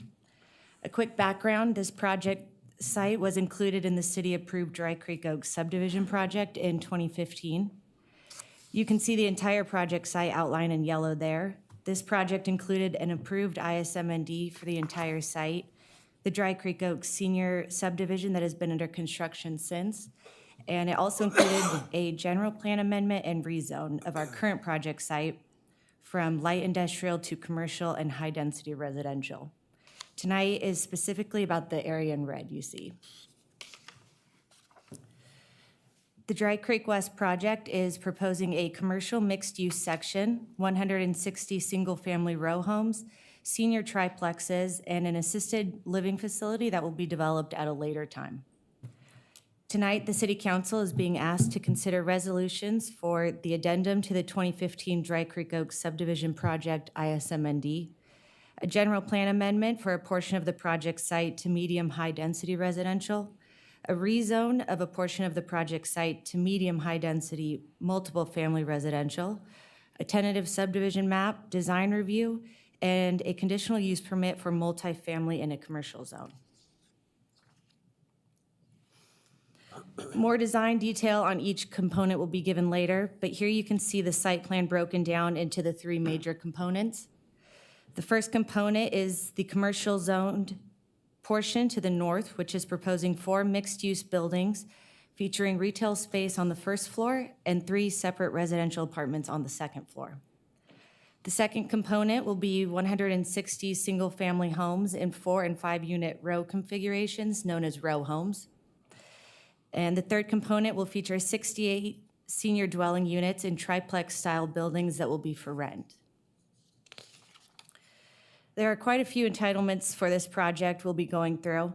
The overall land use changes are showing here, the existing on the left and the proposed on the right. We're gaining additional residential, but still remaining commercial for the area.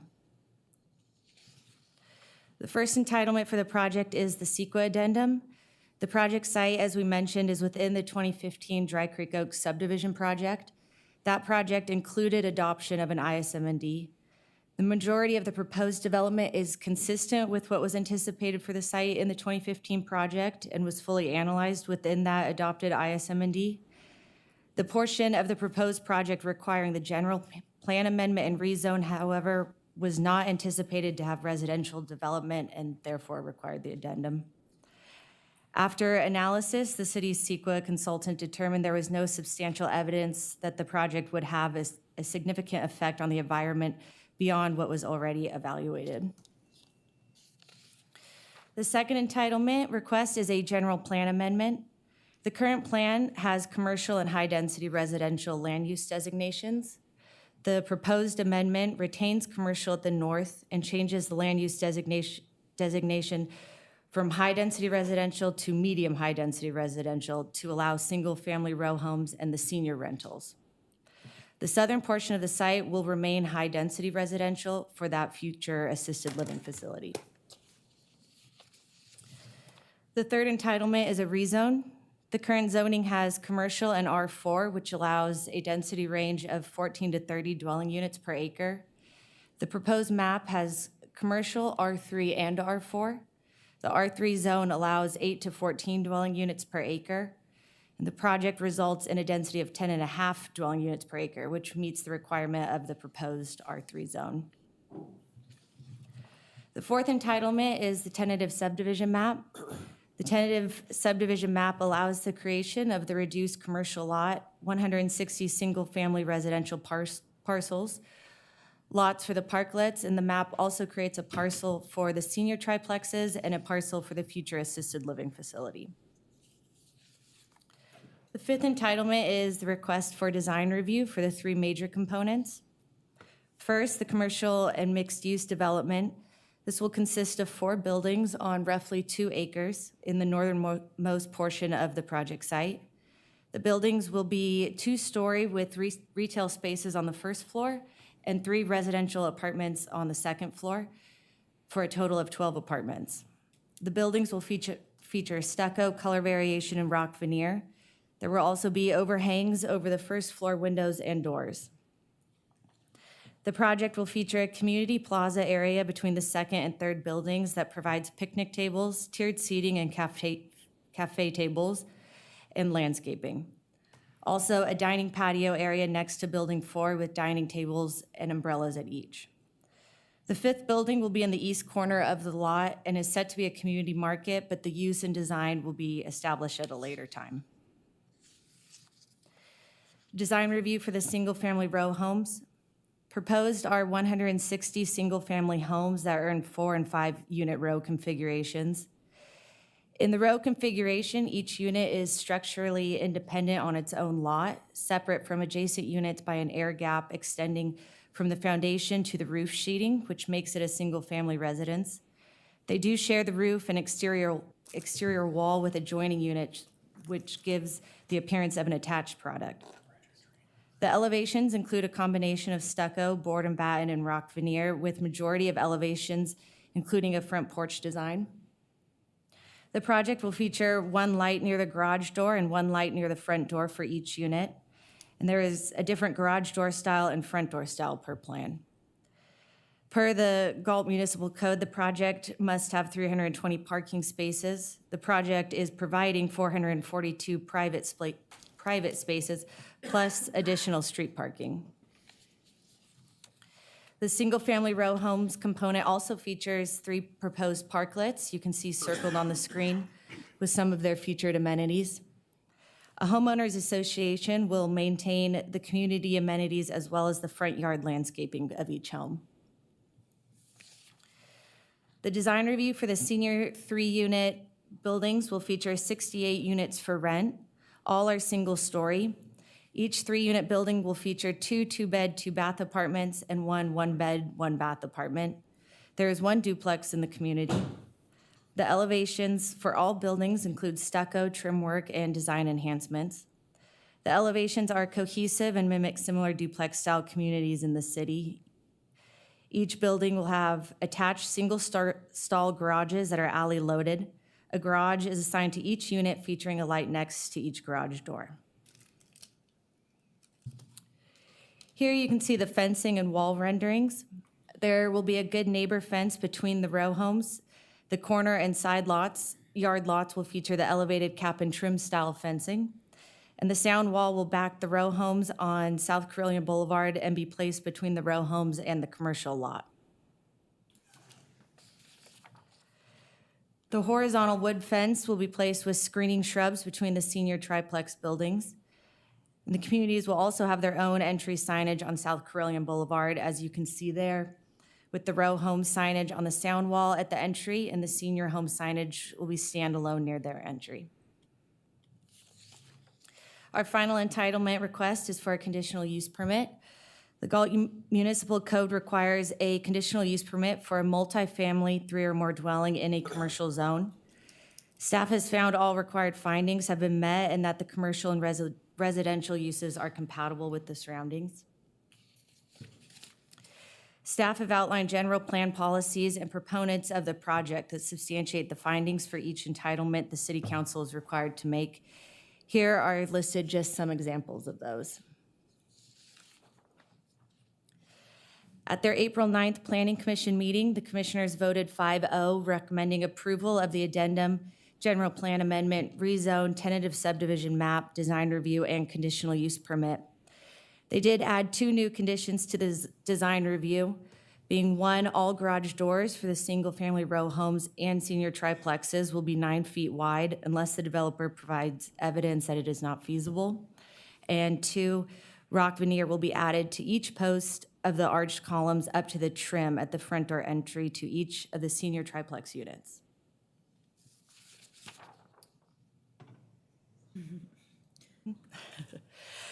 Staff recommends you open a public hearing and upon closing the public hearing, adopt a resolution approving the addendum, general plan amendment, tentative subdivision map design review, and conditional use permit, and introduce and waive further reading of the rezone ordinance for the Dry Creek West project.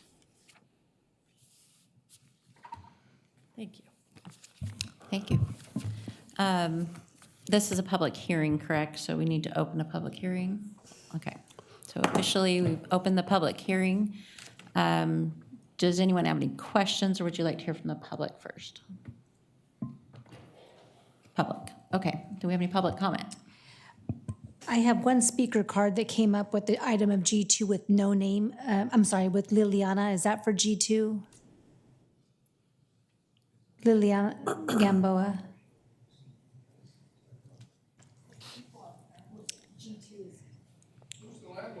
Right, it has no number and it has no subject. I have nothing on here except a name.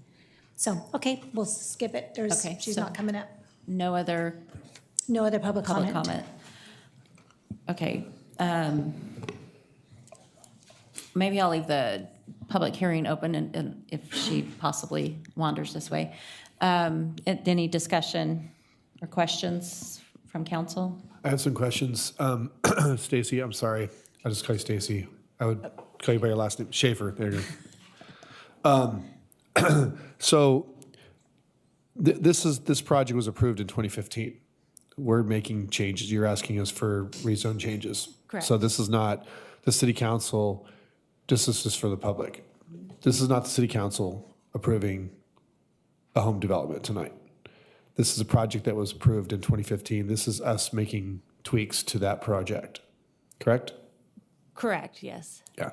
So basically, essentially, when looking at the before and after, really what we're doing is we're reducing the commercial piece of it to allow for more of the high-density residential part, Correct. essentially, right? So, I mean, it looks pretty straightforward. I don't want to get into the weeds of the design stuff, I mean, because that could just belabor the whole thing. But one concern I do have that seems to be echoed sometimes with the planning commissioners is that we see a project that has multiple variables in it. You know, in this case here, we have high-density residential. We also have the rental units, and then eventually there's the care home location that's designated for that. So sometimes we'll have a project that comes before planning, and they'll have these different aspects of the project.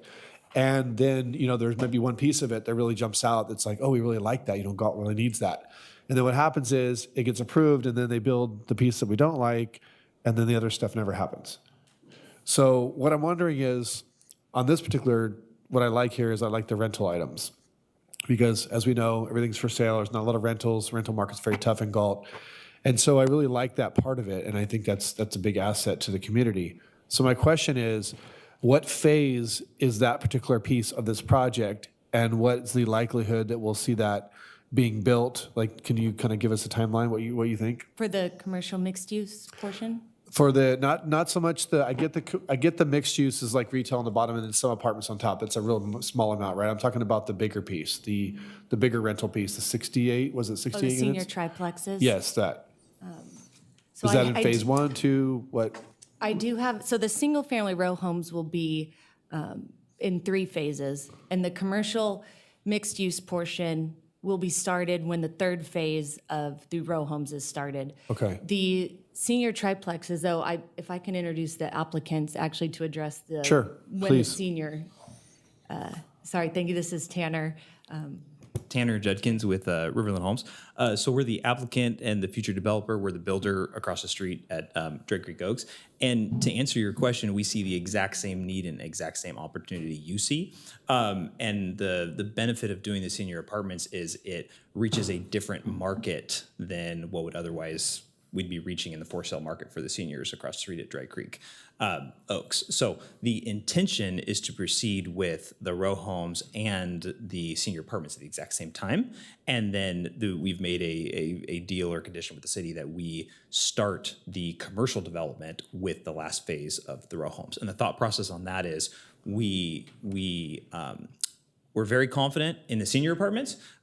We need, in our opinion, we need more rooftops on that side of town to really make that neighborhood commercial viable and have that make sense and be successful. By the time we get the senior apartments built out, the row homes, Drake Creek Oaks across the street, Elliott Ranch makes significant progress. I think that timing will work out really well to make that successful. Okay.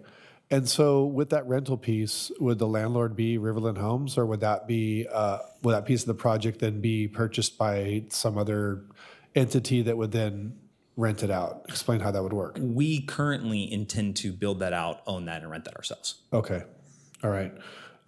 Only because we've had some spotty, like less than reputable rental corporations that have run rentals in town that we've had issues with. So I just worry about that, especially when it comes to seniors. So my only question, and I understand the commercial piece, I get that. And honestly, that piece of it's great, but it's not one of the ones that really speaks to me. Like I like the other is I think a bigger important piece. I do like the park amenities, the small playground, the little, maybe, you showed like some pickleball courts or whatever, that kind of stuff. So it's important that those things are in there. I do have friends that live in the one across the street. I've actually walked through those homes. I was actually surprised. They're actually really nice. I won't take that personally. Yeah.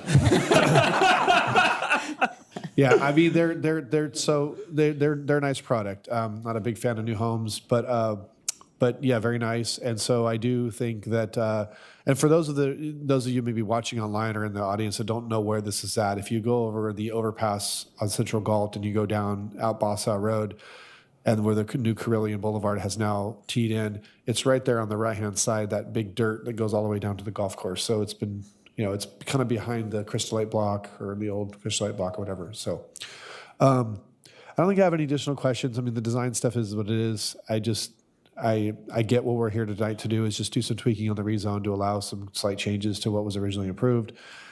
So that's all I have for now. Thank you for answering my questions. Thank you. Mr. Reed? I just have a couple of things. One, I think the senior rentals are long overdue. We desperately need those in this community. We hear it several times, almost every city council meeting. So I'm very excited about that and for that opportunity. I did have a couple of questions for the city staff, and I don't know if it's Ms. Schaefer or Carloni. What type, in this business, what type of businesses would be going in there? Do you guys have any idea? Because I don't know how big or the assistant city manager, yeah. I'll chime in because I was over in community development when this project came through, so I got to work with Tanner. And one of the requests that we had was specific to this development as it being more of a neighborhood shopping center, meaning that the people who live in the neighborhood could frequent this location. Mm-hmm. So there's a very similar project, and I shared this with Tanner and Ripon, that we frequent a lot. My son plays baseball at a park nearby, and so it's very walkable. There's a coffee shop that has a drive-through for bicycles, so people can bike through the neighborhood and go in with their families and get coffee. There's outdoor dining, there's outdoor seating for the cafes, there's a wine tasting room. It's a true neighborhood center, and so that's really kind of the intent there, would be that neighbors could gather and it would be someplace where you could enjoy sort of the outdoor area in addition to the retail and restaurant environment. Sounds great. And my last question is for the future project, any idea when that assisted living facility could be built? Did you have? Assuming the project gets approved, which we hope that happens, we're not going to wait on marketing that. I mean, I think we've done some pre-design on that based off of what Eschaton and Oakmont and some others have done on site. So, I think we mocked it up for a 88 bedroom facility, to just give you a context for size. And, the goal is, we've had a lot of jokes with the Dry Creek Oaks residents, about that being a strategic location for that site. But the short answer is I think that it makes a lot of sense with having Dry Creek Oaks across the street. You've got the senior apartments there. The reason why we are definitely not going to be the ones to develop that is that needs to be the operator who is going to go do that. They need to buy that piece, or maybe we would partner with them or some opportunity out there, but that really needs to be driven for that. And we would go market that, and we would let the market determine that. Right. So I was just wondering if anybody had any idea on how long in the future, because this is going to play into my next conversation with the fire chief, as everybody knows. But that's why I was just wondering, that's all. Mr. Pratton? Nothing? Mr. Sandu? Thank you, Ms. Madam. I have just for the clarification, on that applicant, what's the difference with CRV and Riverland Homes? So right now, the developer, CRV, is the original developer who got the project approved back in 2015, built out, developed the Dry Creek Oaks lots, and also started this west half. So mass grading's been done. If you see it out there, there was work that was done. We purchased the lots for Dry Creek Oaks from CRV. We've developed a successful relationship with them. A little bit of a backstory. This project is a little bit unique in that it has the senior living component and it had the commercial component. And so, nobody was really ever, people struggled to make the tweaks to make this work. We had a unique vantage point being across the street, but we also had vested interest for our community that we're selling at Dry Creek Oaks to make sure that something nice goes in that kind of meets the city's interest, meets our interests, meets the community's interests. And so we approached the developer, and we have it under contract, and condition to closing is this approval. So the second that we get this approved, we would be closing and moving forward with the development plan. Thank you. The other question might be for the staff. During the previously, how many acre was it commercial? Not the proposed, but original? just over 14. 14 point. And how many acres are we going to in the new proposed the commercial? It's just over 2. There'll be one lot's 2 acres, 2.5 acres. Okay. My question is, as a commercial, why we want to decrease the commercial than making more residential, since the commercial get more revenue than residential, because residential only property tax, commercial you get property tax plus the sales tax, whatever they have. It was the project that they proposed, but even with the amount of commercial that they are bringing, they're still having to wait for more rooftops to come in to make it financially feasible. So even to put even to use the commercial in the smaller space that they are, they're having to wait on the phasing for more homes. Okay. And my question is, you feel if you have a less commercial is more feasible to whole lot, or that's why you guys are decreasing commercial to the residential? Yes, and a slightly more complicated answer. So one of the things that we watched happen across the street is that Galt, and staff can correct me if I'm wrong, multifamily is an allowed use in commercial with a conditional use permit. And so what a couple developers were trying to do was ignore the senior component, which we know is very important to Galt, but also pursue very large multifamily for rent projects that honestly would cause us to panic a little bit and cause our community to panic. And so that's a two-part answer, which is that the first part is 14 acres for this site, way too much commercial. Just doesn't make any sense. And the second part answer is, well, then what's the opportunity there, right? And the opportunity for our community was to get a for sale product that also achieves density goals, for the city, that gets meaningful density goals, and also gets rentals for the apartments. So this was a negotiating effort that we worked with the city for quite some time with city staff. We also involved our Dry Creek Oaks community members to get their feedback, and this is kind of the deal that we came to. So we had a fair amount of thought put into it. And my next question is, there is another is R4, the rest of them, and then you guys are asking from R4 to make R3, and that's density going backward. What? Can you maybe give me your... Yeah, so I don't know if we can go back to the map to just help give everybody just a little bit of perspective. To get more density on this site, so, just to give you numbers, the allowed density on this site, if you didn't even use the commercial, so just on the 2 high-density pieces, right? You're talking about allowed use that's already been, environmentally cleared and everything in the 2015 plan of 600 plus units. And the only way you get there is by going up.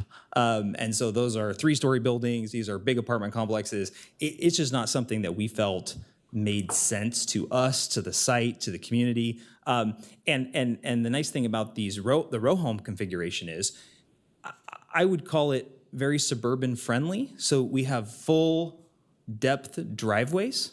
We have 20-foot driveways. You have a backyard. Some of the higher density stuff, gets alley loaded. So you don't have your yard, right? So you have a paseo with an alley loaded garage. It tends to feel a little bit more urban, and this product really makes sense. The way that we calculate density, though, is we get hit for it, so we needed to go down to the medium density residential to make that accommodate. I will also tell you that there's a drainage easement, a 60-foot drainage easement that is not buildable, and we get kind of penalized for that in the density calculation, which is kind of in the weeds in the math, but something that we needed in order to make this project make sense. All right, thank you. And this is what all these questions for the public. But this was an infill project, and I know this land sitting down for a long time, and I support that project because the infill project, when it's developed, if there is any land infill, what can happen? There can be homeless, there can be some other problem. And thank you for bringing the project, and I will support that project.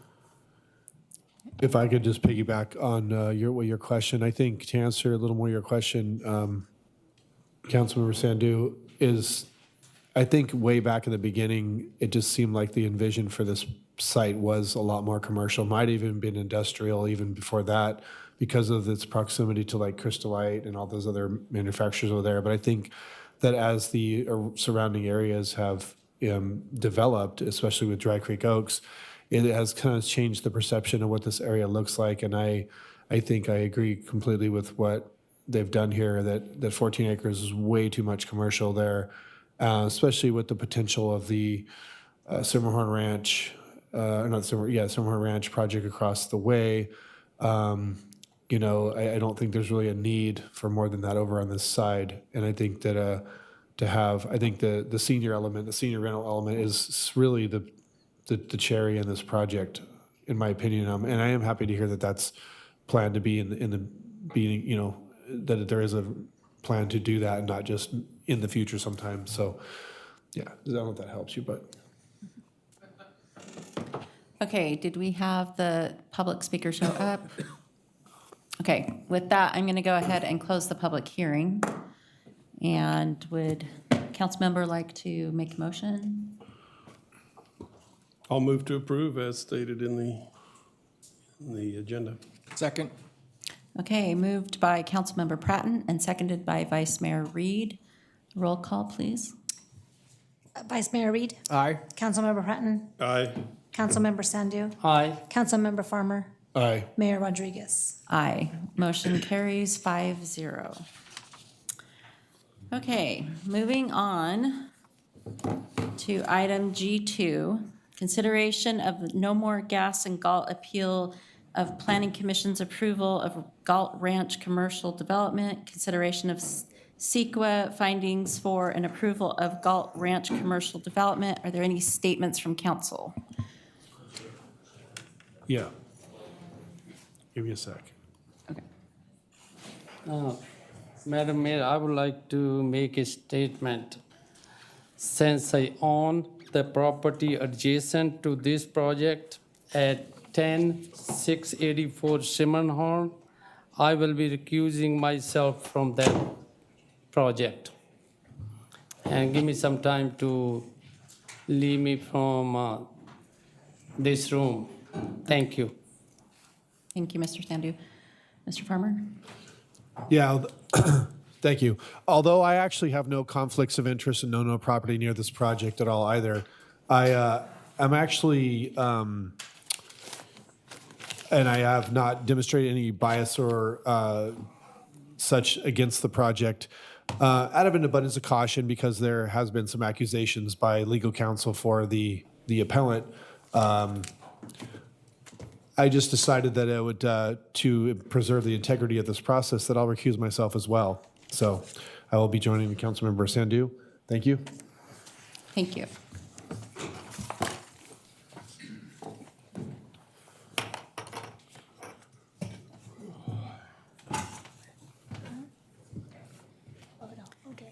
Okay, as they exit the room, I'm going to go ahead and do a little bit of introduction. I think that's why you all have been here.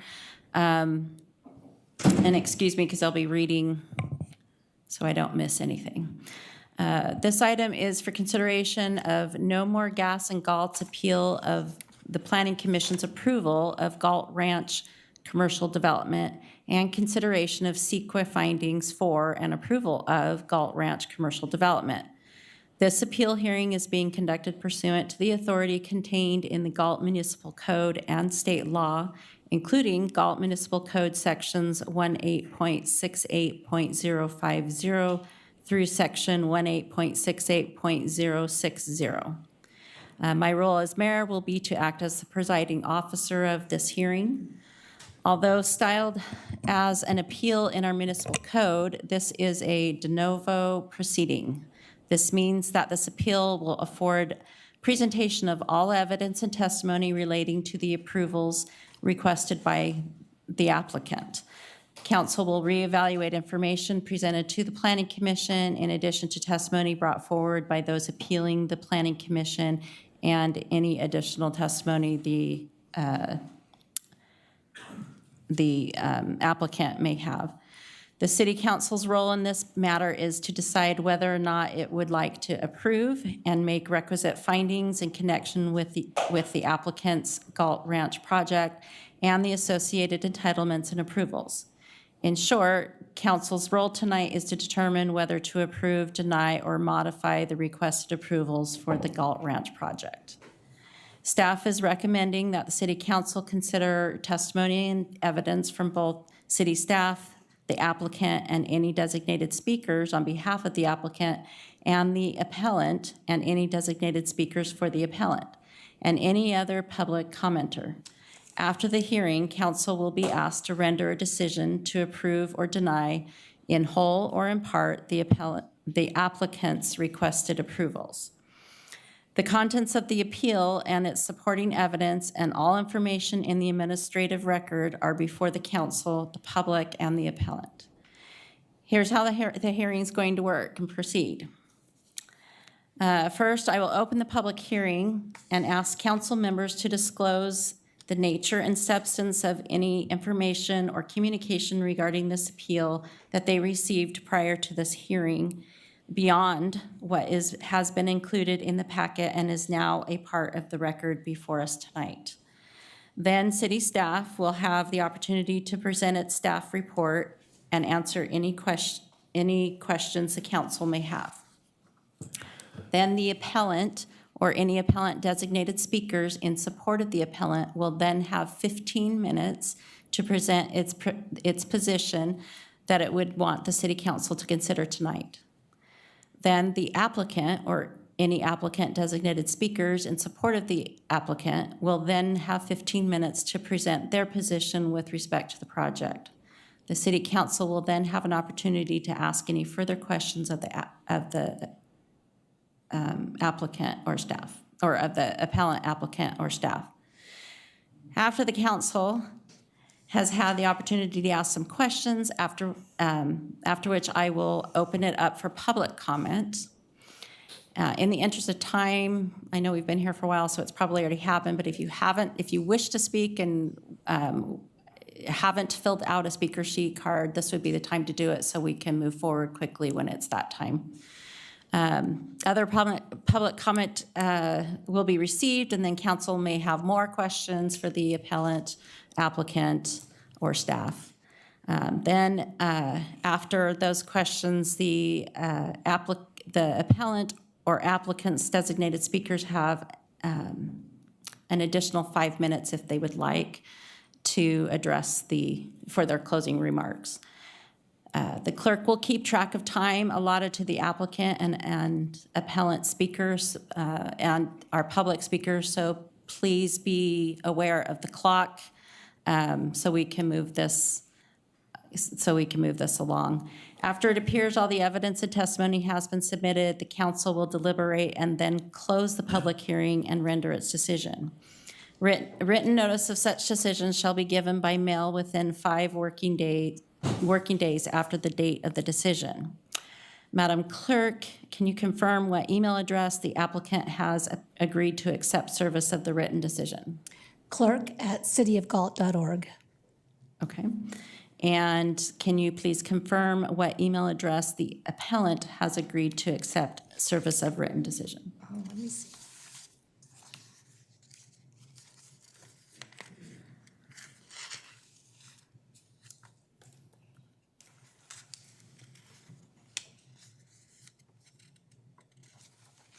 Pardon me.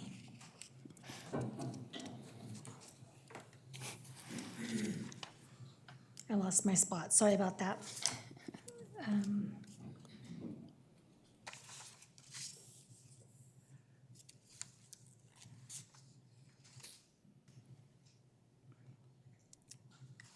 on the last page.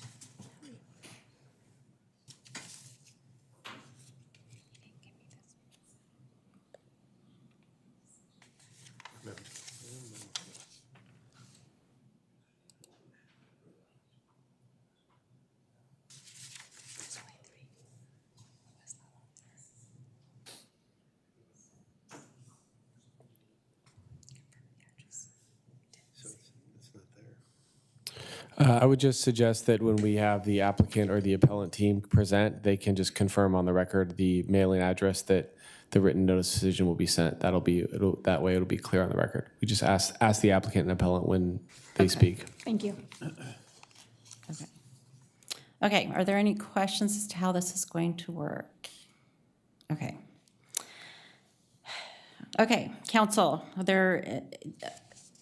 there any council members that should disclose the nature and substance of any information or communication you have received regarding this appeal prior to this hearing beyond what has been included in the packet and is now a part of the appeal materials before you?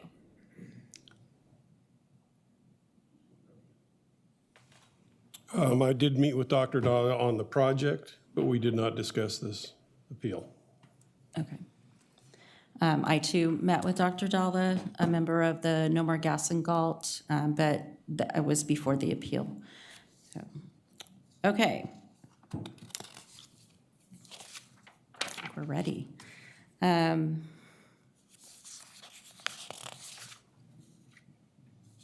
go ahead and open the public hearing, and staff, it's your balls in your court now. Thank you. Good evening, Mayor Rodriguez, Vice Mayor Reed, and Councilmember Pratton. I'm Kristen Bitts, Principal Planner with the City of Galt Community Development Department, here to present Galt Ranch.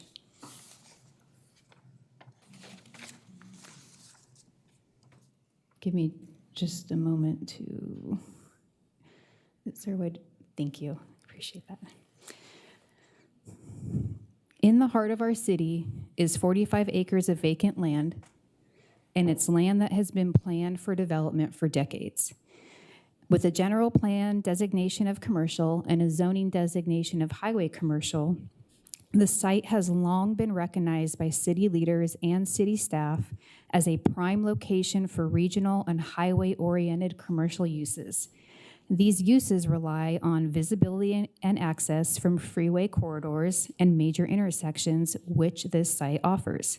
In fact, the development potential of regional and highway-oriented commercial uses here is so remarkable that it was a driving factor in construction of the Central Galt interchange. It's also the last remaining significant commercial zone property within city limits currently, and after 2 years of working on the development application, I'm pleased to present it to you tonight. Planning and developing a commercial site as large as Galt Ranch is a heavy lift, and several entitlements are required. We have an environmental document. We have a master site plan that ensures a cohesive design with all of the parcels working together and offering a community feature and pedestrian activity. We have a tentative parcel map that will subdivide the property into 20 parcels and 2 lettered lots. We have conditional use permits for all of the drive-through uses and one conditional use permit for the convenience market. There's a minor use permit for 1 car wash, a master sign plan for all of the signage on site, and then finally design guidelines, which include architectural treatments. The anticipated output of the fully built site is substantial because it increases our sales tax and property tax revenue. And as a result, Measure Q and Measure R will also receive the benefit of additional funds. And this is critical as Galt loses approximately $5 million in sales tax annually to other cities such as Elk Grove and Lodi. One of the entitlements for Galt Ranch is the conditional use permit for a convenience market for the Maverick gas station. And that's shown here, their proposed site on the left side of the screen. Maverick is not a truck stop. It is a retail fueling station that offers diesel fueling for larger vehicles. It does not meet the characteristics associated with full-service interstate truck stops such as Love's or Pilot. Traditional truck stops typically include long-haul truck parking, overnight accommodations, full-service restaurants, showers, laundry facilities, and other amenities that are geared toward extended stays by commercial drivers. They are designed to function as travel centers for long-distance freight traffic. That is not what Maverick is. Maverick does not offer overnight truck parking or lodging or shower facilities or long-term truck staging areas. The Galt site will have fuel pumps, including diesel, commercial fueling islands, 2 CAT scales, and an RV dump station, but it does not function as a truck plaza or interstate travel center. So in short, Maverick is a retail gas station with a convenience store that happens to accommodate diesel vehicles, not a full-service truck stop. And the presence of diesel fueling alone does not define a use as a truck stop. Many gas stations provide diesel fuel for pickups, delivery trucks, and commercial vehicles without operating as an interstate truck travel center. The site is designed to separate passenger vehicle circulation from commercial fueling areas to minimize conflicts and maintain safe internal circulation.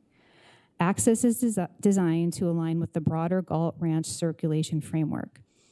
Trucks are not allowed to park on site, only to pull into fuel and then head back out on the road. Key conditions of approval of the project include condition A26, which is tied to the tentative parcel map, prohibiting truck idling, loitering, and long-term and overnight parking. So overall, the site design reflects a modern fueling station with convenience retail integrated into the larger Galt Ranch development and is consistent with the highway commercial zoning designation. Galt Ranch requires an adoption of a California Environmental Quality Act 15183 checklist and approval of the before-mentioned discretionary entitlements that I just went over. The Planning Commission, at its February 12, 2026 meeting, approved the Galt Ranch Commercial Development Project, including the checklist and all associated entitlements, including the conditional use permit for the Maverick gas station convenience store. On February 20th, 2026, the city received an appeal to the Planning Commission's decision. The City Council, as you mentioned, is now tasked with taking action on that appeal. I will now introduce our environmental consultant for the Galt Ranch project, Rod Stinson of Rainey Planning and Management, their vice president, and Rod can guide you through the city's checklist approach before turning it back to me for further staff recommendations and introductions for the remainder of presentations. Thank you, Kristen. Good evening, Mayor, Council members. Rod Stinson, Rainey Planning and Management. I think I'd first just like to start with a discussion of the approach that was taken here for the CEQA clearance. A typical CEQA evaluation would look at the proposed project in the context of the existing conditions at the site. The 15183 section of the CEQA guidelines provides for a streamlining exemption whereby you look at a different baseline. The baseline is the general plan EIR. And in particular, you're looking at whether the proposed project or anything about the site would result in something that's unique or peculiar as compared to what would be allowed under the general plan and analyzed in the general plan EIR. It does also allow for the project and the city in this approach to take advantage of any implementation of city policy or code that's uniformly applied across the city. That wouldn't be something that is unique to this project, but it's applied to all projects within the city.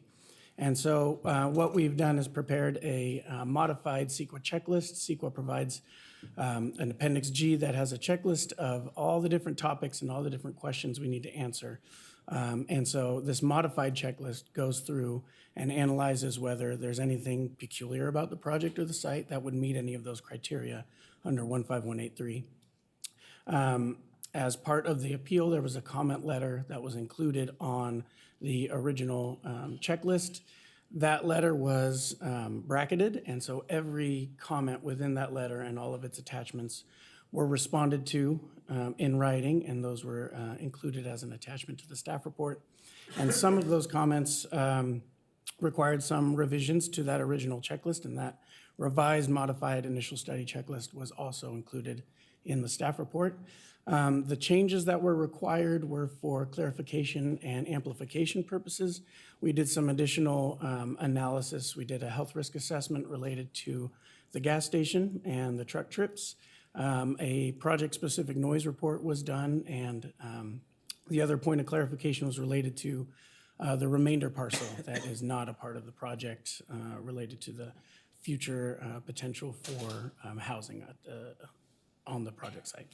So anyway, the document was revised for those reasons. Through those additional analysis, it simply bolstered and confirmed the conclusions that there isn't anything unique or peculiar about the project, and the analysis is included in your packet as the substantial evidence to support those conclusions. So that's it. Thank you. Thank you, Rod. So the staff recommendation is to receive presentations from the appellant and applicant team, as Mayor Rodriguez clearly or previously spelled out, and then receive public comments, receive closing remarks, and then in the end, staff does recommend that the City Council consider the resolution to deny No More Gas and Galt's appeal of Planning Commission approval of the Galt Ranch commercial development and adopt the project resolutions. And now we can start the timer, and the appellant's team, if you could please come up to the podium to start your presentation. Thank you. Does staff or council have any questions for staff over the staff? No. Okay, thank you. Okay. Good evening, Mayor, City Council members. Sorry, may I just interrupt Excuse you? me. Stop the timer. I just want to make sure we get a mailing address so we can send the written decision before we start your time. Absolutely, and I did provide a business card. Would you like, may I approach? I have your business, I have it right here. Yeah, right here would be perfect. Okay. This address, thank you. Perfect. Thank you. Got it. Thank you. Appreciate that. All right. Any other questions? Mayor and council members, thank you so much. My name is Diane Kinderman. I'm counsel with the law firm of Fenimore, and I'm co-counsel with Mr. Ed Yates, who's been working on this project previously. He was unable to be here this evening, and so I am making this presentation on the behalf of No More Gas in Galt. Thank you for the clear directions on everything and for giving us the opportunity to talk about our appeal and the reasons for the appeal. And there are really 3 items that I'd like to raise. We provided a letter. I'm sorry the letter was so last minute. We were very much rushing, trying to be able to accommodate the time frame provided to us, but we that was the best we could do. So I apologize for the late delivery of that letter, and hopefully you got the printed out copies that we provided. So the 3 things that I would like to bring up that we touched on in the letter, well, the first item has just been a subject of discussion. I appreciate Maverick and County Council trying to work with us on this. And let me say, I do want to thank staff and County Council for working with us all throughout this process, for answering our questions, promptly returning phone calls, and being all around courteous. So you have a great team here, and I want to thank you for that and acknowledge them. So back to the original point, and so we had talked about a continuance. Because there was a voluminous amount of material provided to us on Thursday evening, we did not have an opportunity to be able to connect with all of our consultants, to be able to, and the consultants, I mean the technical experts, to address the technical materials that were presented to us. So we'd asked for an extension of time of 30 days to be able to connect with our technical consultants and be able to respond. So I'm going to reiterate that request again, and perhaps you may want to make a decision on it now, or you want to think about it. So that's the first item that I'd like to touch on. There's a distinct possibility, and knowing the quality of work that Rainey does, there's a distinct possibility that most, if not all, of our issues were addressed. But again, I'm not a noise expert. I'm not a traffic expert. I've worked with them. I understand the concepts, but I could not testify as an expert in those areas, which is why we need them and would like to have an opportunity to have them look at this material to see if things have been addressed. And I have a feeling that many of them probably were, but I can't say that because I don't know. So with that, we would appreciate a continuance. So the second item that I wanted to talk about is the really the content of the materials that were provided by the city on Thursday afternoon as part of the staff report. And because we've not had an opportunity to thoroughly review everything, all that we could present was the materials already presented, and repeat and incorporate those by reference, stating all of our concerns, because once again, we can't answer yet whether or not they were addressed in the materials presented late Thursday afternoon. So our response to the staff report, to Maverick's letters, substantive letters, again, we repeat and incorporate by reference our prior letter from February 11th that was submitted to the Planning Commission before the February 12th hearing when the Planning Commission approved the project. And then the third item is the separate letter from Maverick on the economics. I think that I've addressed that thoroughly in our letter. I think it's somewhat specious. We call that in the law also a red herring. I think it's a distractor. I don't think they had any evidence to show that Dr. Dalla has no other interest other than benefiting himself economically. He has shown himself to be a caring member of this business community and will continue to invest in it and continue to do so. We provided ample evidence supporting the environmental concerns here. So to say that he has nothing more than, an economic concern is simply untrue. There's no evidence to support that. The very interesting texts and emails and all of that, any litigation attorney is going to tell you that's all hearsay. It's very specious, and it has absolutely no merit. So I'm not going to dignify it with much more of an argument, and it's already in our letter. And so with that, I would request, number one, a continuance to give us an opportunity to properly respond to the technical materials provided. And in the alternative, if you're not willing to give us a continuance, and you will make a decision based on what we have provided again today and what the city has been able to provide supplemental materials, I would request again, on behalf of No More Gas and Galt, that the appeal be granted and the project be denied. Any questions for me? And I'm happy to answer questions later. Yeah, I have a question. Who is No More Gas and Galt? No More Gas and Galt is the entity that I represent. Dr. Dalla is a member of that. I know there's been a question about that, so I'm happy to clarify that for you. He is a member and he supports it. There are some individuals here from No More Gas and Galt as well who might like to speak up also. So I don't want to usurp their time either. Sure. So when I met with Dr. Dalla, I asked him that question, and he told me he would provide me with a list. I've not seen that. I know he's a busy guy and all that. So is it possible for us to get a list of who these people are? I mean, I don't know if they live in town, if they live in San Jose. I will certainly ask them. That has not been presented to me as an issue. I was not aware of that. I will be happy to ask my clients and see if they would like to provide a list to us. Excuse me, a little catch in my throat. Yeah. We could submit a response to that in a period of days if City Council would, or the mayor would like that. I'm interested. So on Thursday, you received what exactly? How much stuff are you talking about that you received? Well, quite a bundle of supplemental comments as well as technical reports. And we need to be able to talk to the technical experts who are the actual experts that the appellant brought into this prior to the Planning Commission meeting. So we'd like to revisit with them whether or not they have issues and comments on what was provided. So like I said, there's a possibility that many of these issues were addressed, but I don't know because I haven't had the opportunity to confer with them, nor have they had an opportunity to review it, the materials. Okay. We got our packet, what, Friday? Thursday evening. Thursday evening, our packet.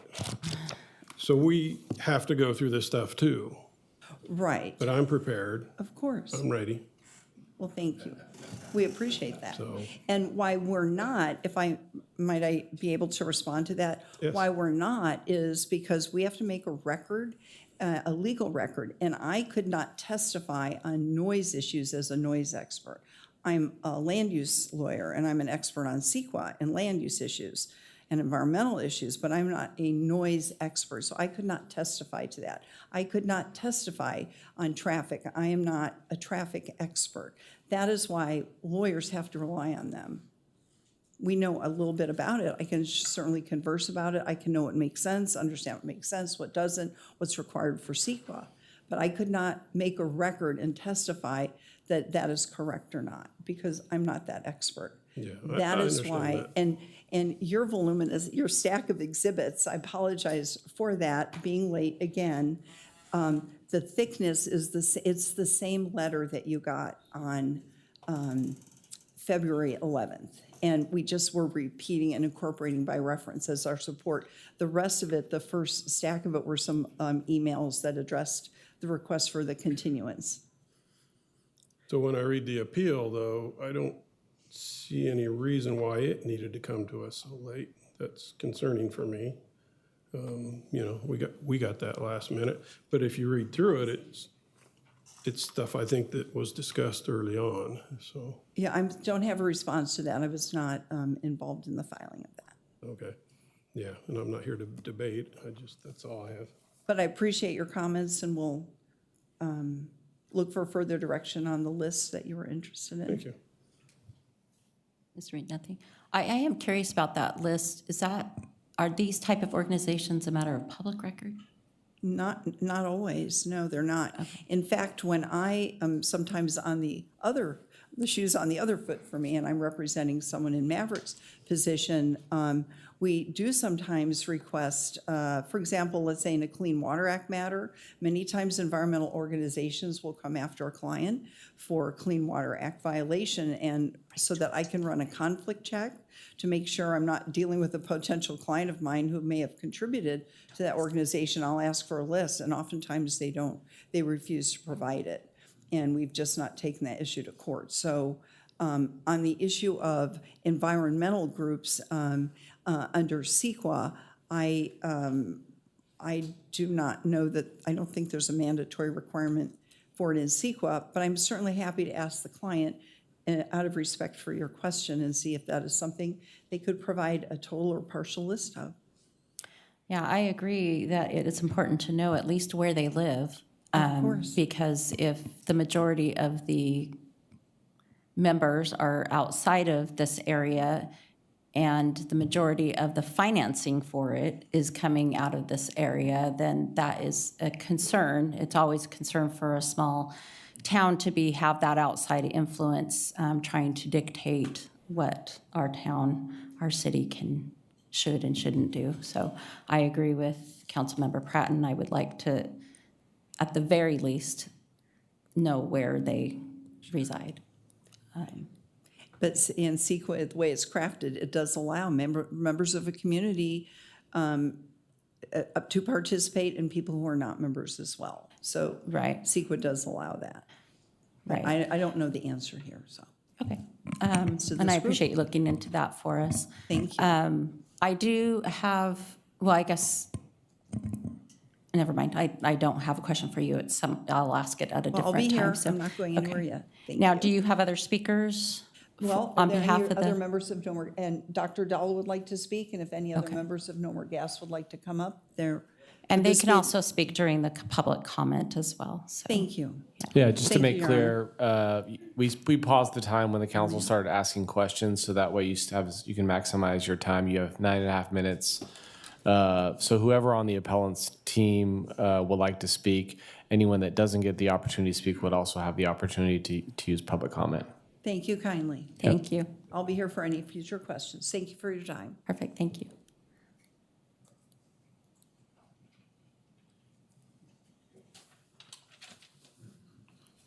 Well, good evening, everyone. I think everybody is waiting for this. So, good evening, City Council members, Mayor, City Attorney, police staff, manager, and all the wonderful city staff who has been working with us for a long time. My name is Dr. Dalla, and let me make something very clear. I'm not against any development in Galt, and I have invested heavily into this city over the last 5 years, and it is not an outside influence. And I have developed some of the best looking and modern looking buildings in Galt, with 76 gas station and dental hub building in Twin Cities Road. So I believe in responsible growth and development. When I first heard about this project, I would say 3-4 years back, I was actually interested in participating in this project. Maybe a hotel, maybe a mixed-use development, or another quality commercial project, right? But when you see a large piece of land like this, most people expect like a meaningful anchor development, like something that truly becomes a gateway of the city of Galt, like a Target, Safeway, Raley's, or something like Delta Shores. But instead, the first thing, and it's ironic, being prioritized by all the city is a large truck fueling facility with truck scales from out of the state corporation and who has only 8 corporate stores in California. And one of them has been denied by City of Rocklin, and they said, you know what? We don't want your truck fueling station in City of Rocklin. Get out. So we have Chevron, 76, Arco, Valero, everything in City of Galt. And they're still saying, I'm the only opponent? Really? So, but after studying their plans, I looked at the truck movement, flow, congestion patterns, because we dealt with accidents on Simmerhorn Road. And, there's a wonderful presentation for drones getting to the city of Galt. Amazing idea for $1.5 million, right? And adding more trucks. I realized very early on that it won't work, right, in this corridor. This is not the place. As a developer, I asked the city a very simple question. What exactly is being planned? And why we are misleading the residents of Galt again and again? That there is an in and out, that there is several other uses. They are portraying like, oh my God, in and out is coming. Really?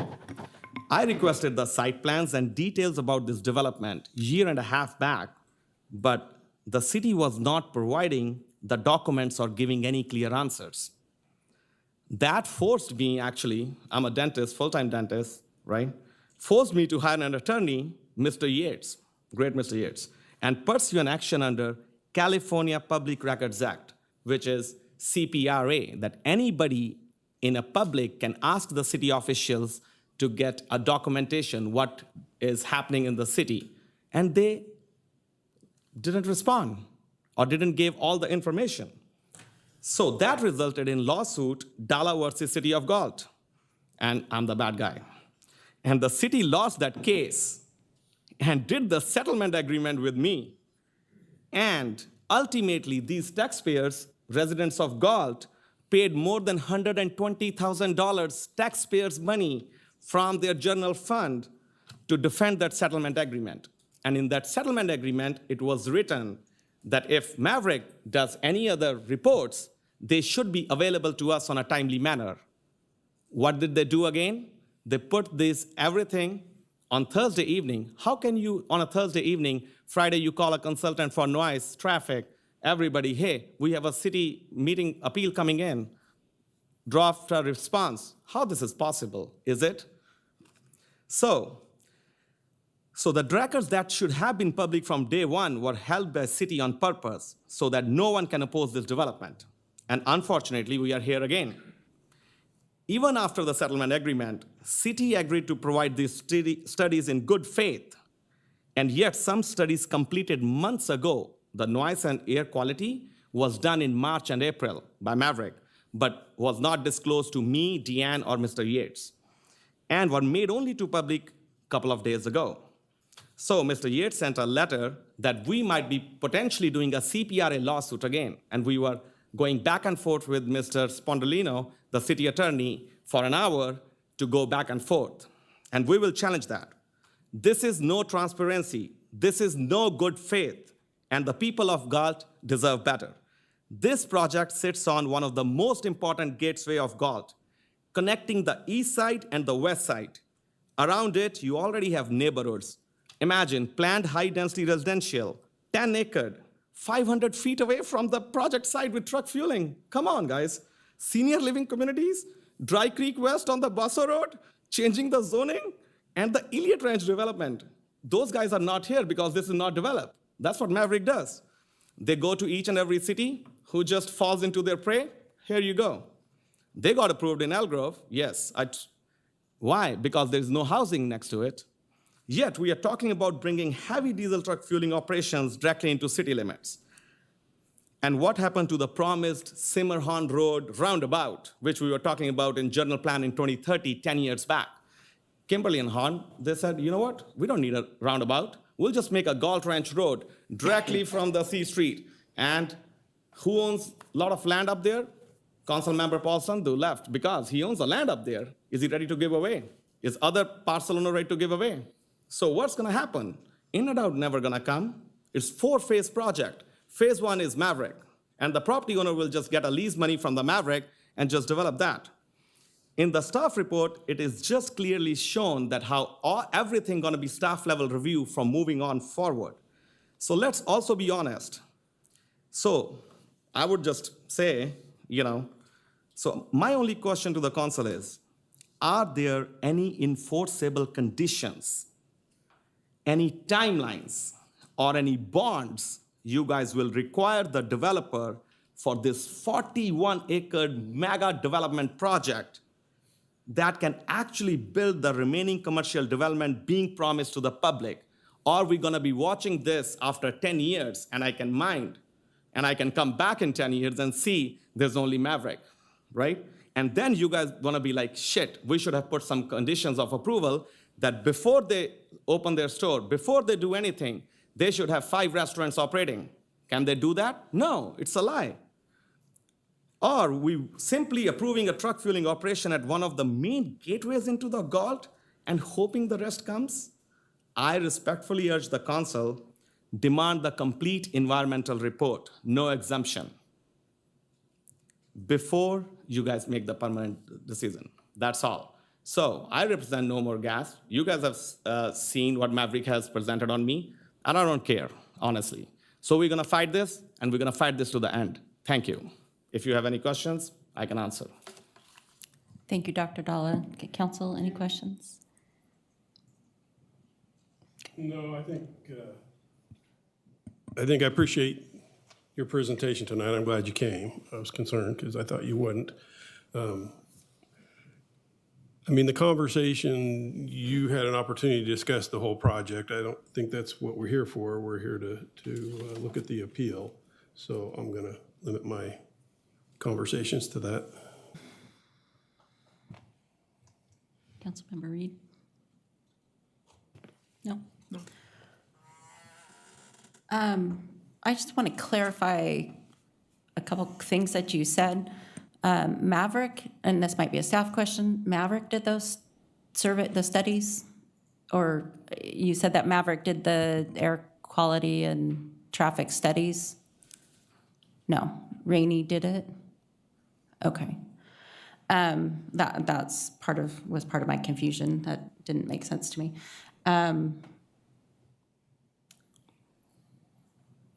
I think I'll hold my other questions for your attorney or for the attorney later, because some of the things that you said have me thinking. So I'll have to suss it out in my brain a little bit further. But thank you. I do appreciate you coming. Thank and I you. appreciate the conversation that we had. Thank and you. It's been quite a while ago. So thank you. Thank you, everyone. Thank you. So no more gas and Galt. You have a minute 36. Does anyone want to speak? Or Diane, do you have a follow-up at all or no? Okay, so you want to just go ahead and forfeit the minute 36. Okay. All right, so let's go ahead and move on to the applicant. The applicant will now present their position with respect to the project, and you have 15 minutes to. Is there a PowerPoint? Yeah, so now is time for the next presentation. Thank you. Just want to make sure that we have an address for the applicant to mail a written decision. Todd Myers, 185 South State Street, Salt Lake City, Utah. I'm sorry, that was 185 South State Street, Yes. Excuse me about that. South Lake Tahoe. South, 185 South State Street, Got Salt that. Lake City, Utah. Salt Lake City. Thank you. If you could pull up my presentation. Absolutely.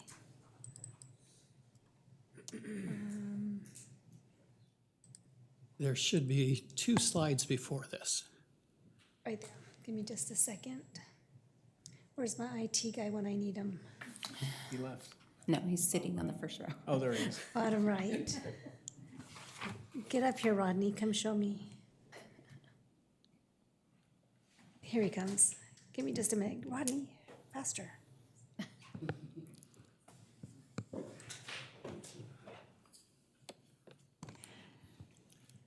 And to make it more difficult, if you can remember to mute it or turn down the. We did earlier, yeah. Okay, thank you. Oh, I was gonna do that. Wait, come back. Wait, the volume. Remember the volume?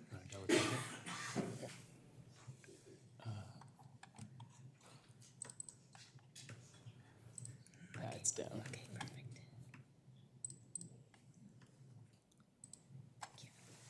Thank you. Go ahead. Thank you. Again, my name is Todd Myers. I'm with Maverick Convenience Stores, but today I'll also be speaking on behalf of the development Galt Ranch. Sorry about that.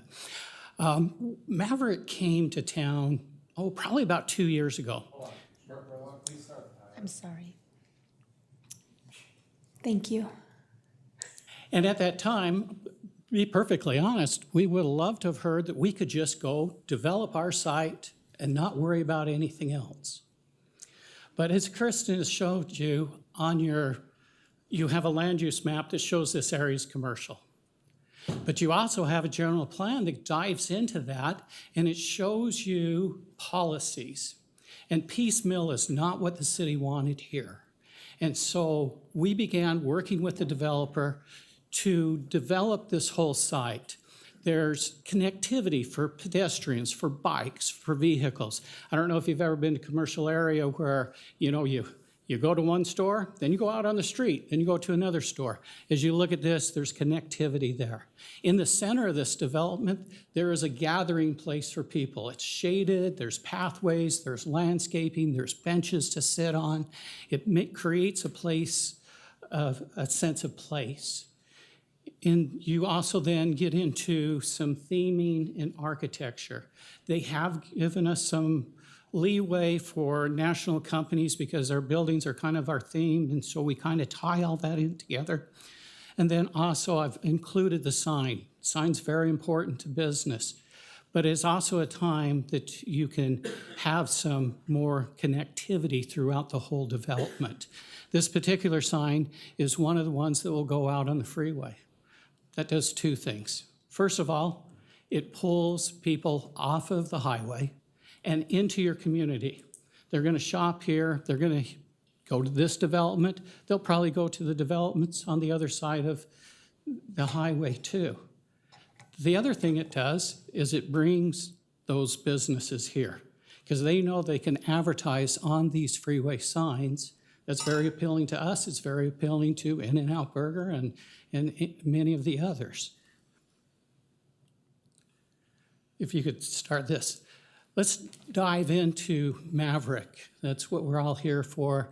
Many of you have not seen a Maverick, so I just have a quick little video so that you can kind of see what our stores are like.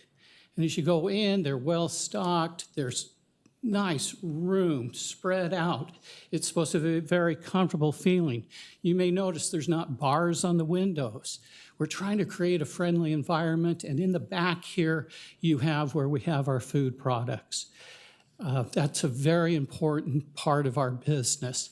So as we, in the past, a C-store basically made all of its revenue off of gas. We try to have a balanced business.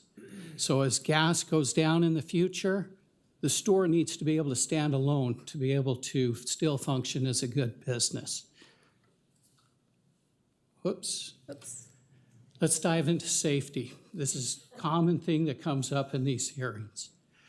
First of all, what you're going to see is we have between 50 to 80 cameras. They're high definition. We get your crime reports at each city we go to, and that determines how many cameras or whether or not we even want to be there, because it's important to us. We also have programs where we work with the police. And then the design of the building. We have the big glass that is out front. Again, there's no metal bars dividing us off. We want people to be able to see inside the store and also be able to see outside. That's a key to part of our safety program. And then also with the lighting that we use, both with inside the store and outside the store. Our people is what makes us successful. We call them our adventure guides. And a couple of things I wanted to point out here. The adventure guides get the exact same benefit program that I receive. The exact same medical, dental, vision, they all have the opportunity to take advantage of. Roughly 75% of our employees do take advantage of that. That's about 15,000.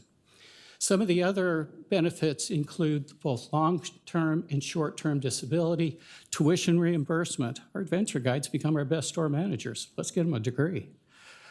And then you also have scholarships, paid time off, and other benefits. One that's not listed on here that's kind of fun is if your kids, if they get good grades in high school, junior high, we have the Make the Grade program.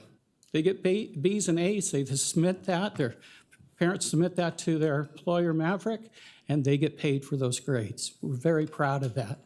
And then we have Maverick University. Maverick University is our training program for each position within the company. So if you're going to be working the register, you need to know what about alcohol sales? What are the laws? And so they have these video trainings, they have tests they have to take. And depending on the position, they have more and more classes they have to take, such as what about spilled fuel? And the different sizes of the amount of spilled fuel. They all need to know that kind of information. Inside the stores, we try to keep those racks low enough. Again, for visibility, we have high ceilings. It just feels more open, and it helps us quite a bit with the environment we have. When you come in, if somebody didn't say, "Welcome to Maverick," we're upset. That's a key. We want you to feel welcome. We hear all the time, mainly here in California applications, that we are a truck stop. So I thought I'd include a floor plan here. And as you look at this, you can see there's no lounges, there's no showers, there's no laundry. There are large restrooms. And this one has one of the larger restrooms, and it's because it's close to the highway.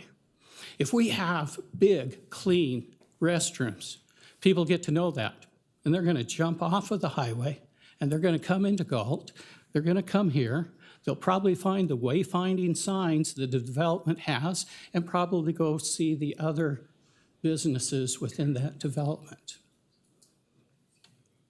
The site plan itself, yes, we are the first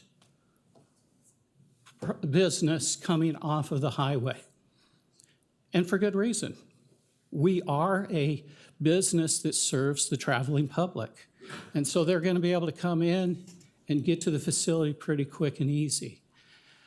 Truck stops are typically 20, 40 acres. We're about 4. So again, we're not a truck stop, nor do we have the parking for trucks. If a truck comes in, they're going to go to fuel, they're going to leave their vehicle in the fuel lane and run in the store. They're going to be on site 20 to 30 minutes. Vehicles are on site typically about 7 minutes. As you look at the canopy that it's just to the east of the store, that's for vehicles. There's 7 different fueling dispensers, and they'll have all of your gas offerings, including diesel. And then to the south of the store, you have the commercial court. That's where the trucks go. But it is a mixed use fueling. Again, you're going to have your unleaded, you're going to have your ethanol free. So if you have the expensive RVs and boats and you don't want the ethanol, we got a spot for you to come in. If you are a landscape company and you got your van, you got your trailer that you're pulling, it can be difficult getting into the typical fueling position. But down in these commercial courts, you have easy circulation. Finally, Maverick is planned to be the first shovel in the ground, and we are critical to this project. That intersection right now will be changed to be a 3-legged intersection. We're building half of the frontage of Crystal. We are building the full frontage on Galt Ranch Way, including the backbone for the utilities. And the traffic light, we're also the ones that are designing and will be installing that. So we're a critical partner within this development. At this time, I'd like to turn our time over to our CEQA attorney, Casey Schrock. If we can get, do I have control over this? You do. Am I doing it? All right, I did it. Good evening, my name is Casey Shorak. Thank you, Mayor, Vice Mayor, Council Member. I'm outside CEQA and Land Use Council for Maverick. I work for a firm called Somex, Simmons & Dunn, and we primarily represent agencies, and we represent them in a lot of CEQA and land use matters. Before becoming an attorney, I was an environmental consultant. Attorney is my second career. I went to law school in the middle of my life. I saw that look, feel that. And I was an environmental consultant for the better part of 20 years. So I wrote CEQA documents and I managed large CEQA projects. So I get to wear a lot of hats when I'm reviewing projects like this. And I come at it from a lot of different angles. And in my professional opinion, wearing all of these hats, the city has done an excellent job here with this environmental analysis. I will note that Maverick has submitted 2 letters to the City Council. They're attached to the agenda report, and I'm happy to answer any questions about those letters or anything else, any other questions the City Council may have. I just, again, thank the city staff for their hard work. Again, great job analyzing the project. The city relied on an abundance of well-organized and articulated analysis from a myriad of experts led by Rod Stinson at Rainey, a consummate professional. The determinations, recommendations, and findings made by city staff are based on this large amount of substantial evidence. The city went above and beyond. They substantively responded to appellants' concerns in a response to comment document that was part of the agenda packet. They prepared additional environmental analysis in response to appellants' concerns. None of this is required by CEQA. But in fact, this type of well-rounded analysis and responsiveness is, in a lot of ways, what CEQA wants, although there's no requirement to do that here. CEQA does want this. They want cities to analyze these projects to the best of their ability. They want this back and forth between agencies and the community. There's a lot of statutes and CEQA guidelines provisions that support the work that the city's done here. But, to be clear, no more is required here. And in fact, while CEQA does encourage this kind of thorough analysis and this back and forth and this responsiveness to public comment, although not legally required here, It discourages extraneous analysis that would oppress or delay social, economic, or recreational development or advancement. And this is written into the CEQA guidelines, section 15003, subdivision J. You know, agencies aren't here to generate paper. They're here to vet a project. The city's, you know, in that same vein, the city's decision here to rely on CEQA guidelines, section 15183, isn't just appropriate, but it's essentially required here. The city has to make an exemption determination when it first starts considering a project. CEQA requires it decide whether or not a project is exempt from CEQA review. And then once the city determined through thorough analysis prepared by Rainey, and I'm sure a lot of consultation with staff and outside counsel and the city's legal counsel, once it was determined that section 15183 applied because of the general plan EIR and because there are no impacts that might be peculiar to the project or the project site, the city was precluded from requiring additional environmental review. And in our letter, in our response letter to the appeal that we submitted to the city, we talk about a recent case where a court went so far as to chastise the city for not relying on 15183 and refused to uphold the city's determination to prepare an EIR without properly considering 15183. So the city's done exactly what CEQA wants here, and any more would be too much. It's worth emphasizing again, I know it's been discussed, but this appeal may target only Maverick, but it has the practical effect of delaying other Galt Ranch development like In-N-Out and Quick Quack. I know that Dr. Dalla talked about, well, what are the guarantees? Well, the way that business works is that you start one and then another comes and then another comes. Maverick is the first to put a shovel in the ground, but they won't be the last. Is it possible that none of this moves forward without Maverick? I don't know. But I do know that they've been integral to this, and they've been tried to be a great partner to the city and a great partner to the community. And I do also want to address, I know that Mayor Rodriguez asked the question, but I just want to confirm that Maverick didn't prepare any of this analysis. The city's consultants did, and again, did a great job. This is a good project. This is great for the city of Galt. I think that there's a lot of public support for this project. I'm happy to answer any questions the city may have. We would request that the city council deny the appeal and uphold the planning commission's approval. Thank you. Thank you. Council, any questions for her? You want to go first or you want me to go first? All right. So being the, sorry, I got a scratch in my throat. Being the CEQA attorney for Maverick, I'm assuming that you have went through this process countless times. I've been through this process a few times with a few different developers, yes. And agencies.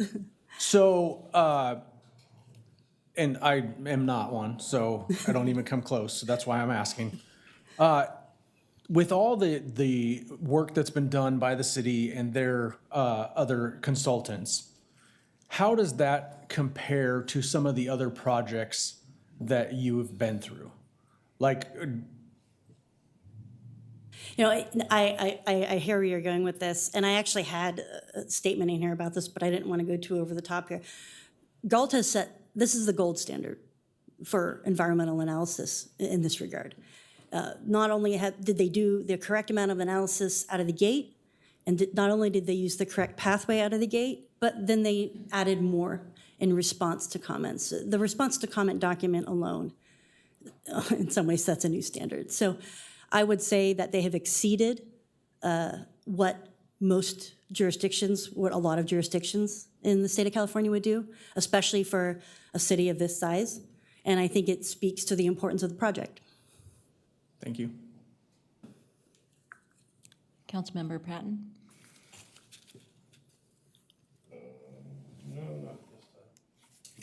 Not at this time. Okay. Thank you. I think I'm good for right now, too. So the applicant, you have 30 seconds left. Do you have any other speakers? Okay. Okay.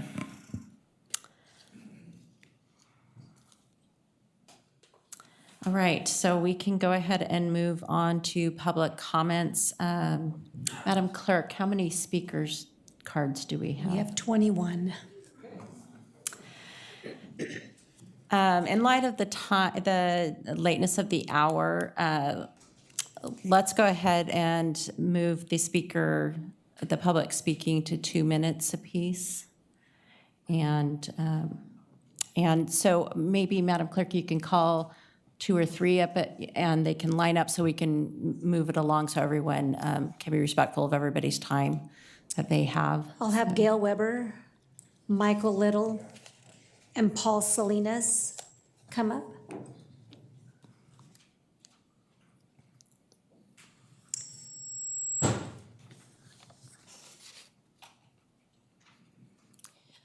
Good evening, Council. My name is Gail Weber.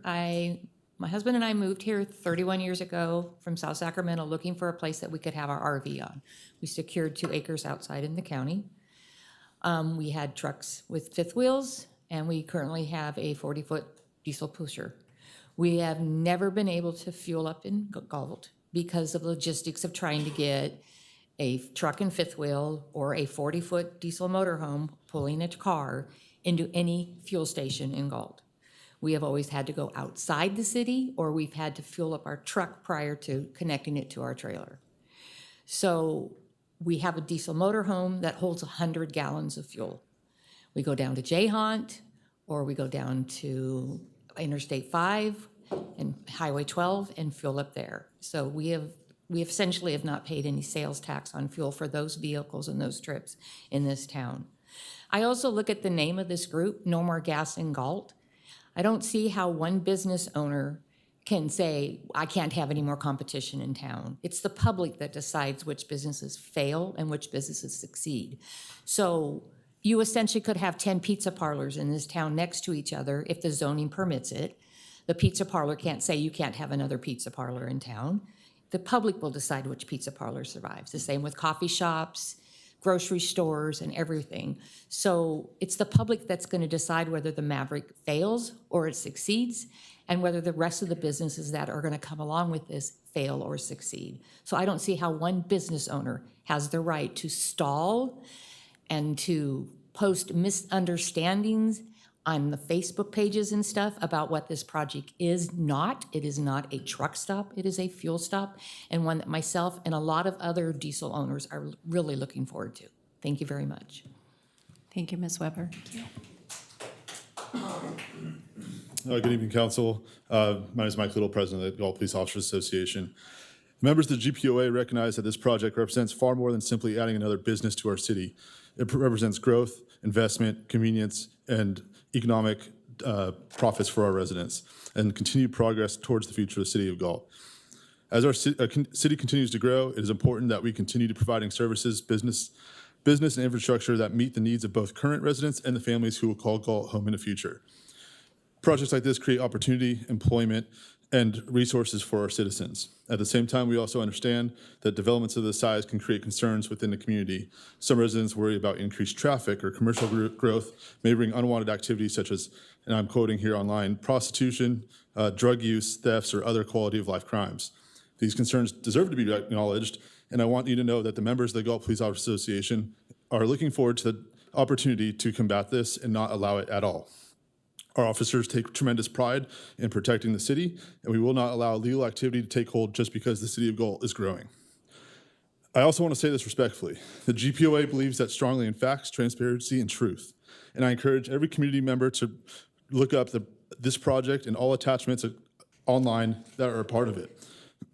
There is a group that is possibly spreading misinformation, while on the backside has been working to purchase something for themselves as well. We would like all transparency to be acknowledged, as we expect the same for our members as for the community.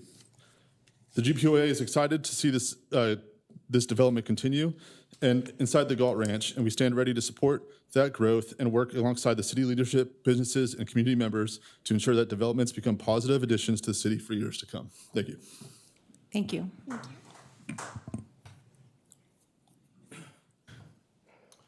Mayor, council members, I want to thank you for giving us the opportunity. My name is Paul Salinas. I am the president of Helping Hand Association, an organization that advocates for seniors, veterans, and others in need. I heard somebody say, one of the speakers say, it has nothing to do with economy. Folks, my members, they're from Galt. That is a very important issue. Our senior citizens are using and going deep into their pockets to survive. To have a service station, that's great. And we support it.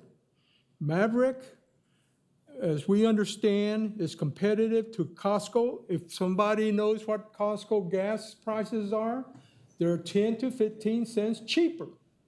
For us, that is very important. So from our perspective, we're saying that we support this particular project, and we recommend that you deny the particular appeal. Thank you. Thank you, Mr. Salinas. Thank you. Can I get Diane Kinderman, Dr. Devendala, Andrew Soto?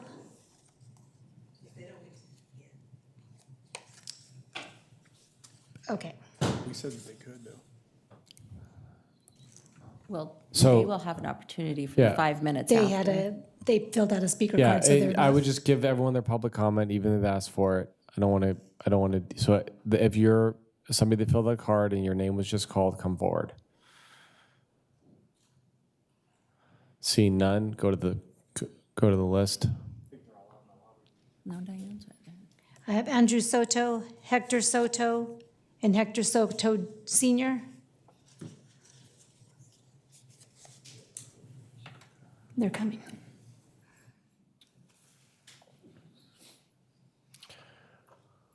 And then Rose, after every speaker, call another name so we have a Keep the line roll that's. going. Thank you. Hi, my name is Hector Soto, Senior. I own a small car wash here in town. I'm not here so much against the Maverick. It is the car wash that I'm opposed to. I don't think our town has enough vehicles for what we have already. I know there's one particular car wash on this side of town that's struggling, and I believe they're probably going to go under pretty soon. And as soon as the new car wash goes down, they'll be gone. And it's a shame because I hate to see an empty building on this side of town and everything else flaring up nicely on the opposite side. And traffic is my other concern. We know that that entrance to the highway, it's already bad with all this traffic coming in. I just think it's going to be terrible for everybody around.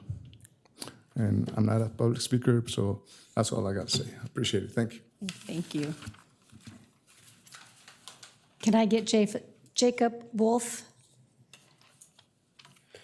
Good evening, Mayor and members of the council. My name is Hector Soto, longtime resident of Galt, California. I grew up here and attended a lot of the schools here. And I just want to speak specifically against the minor use permit for the car wash. Frankly, I don't understand the thought process of approving another car wash. I believe we already have about 7. We have 2 directly attached to the gas stations on Silverhorn. We have, I think, 5 going up the 99 corridor, so this would make 6.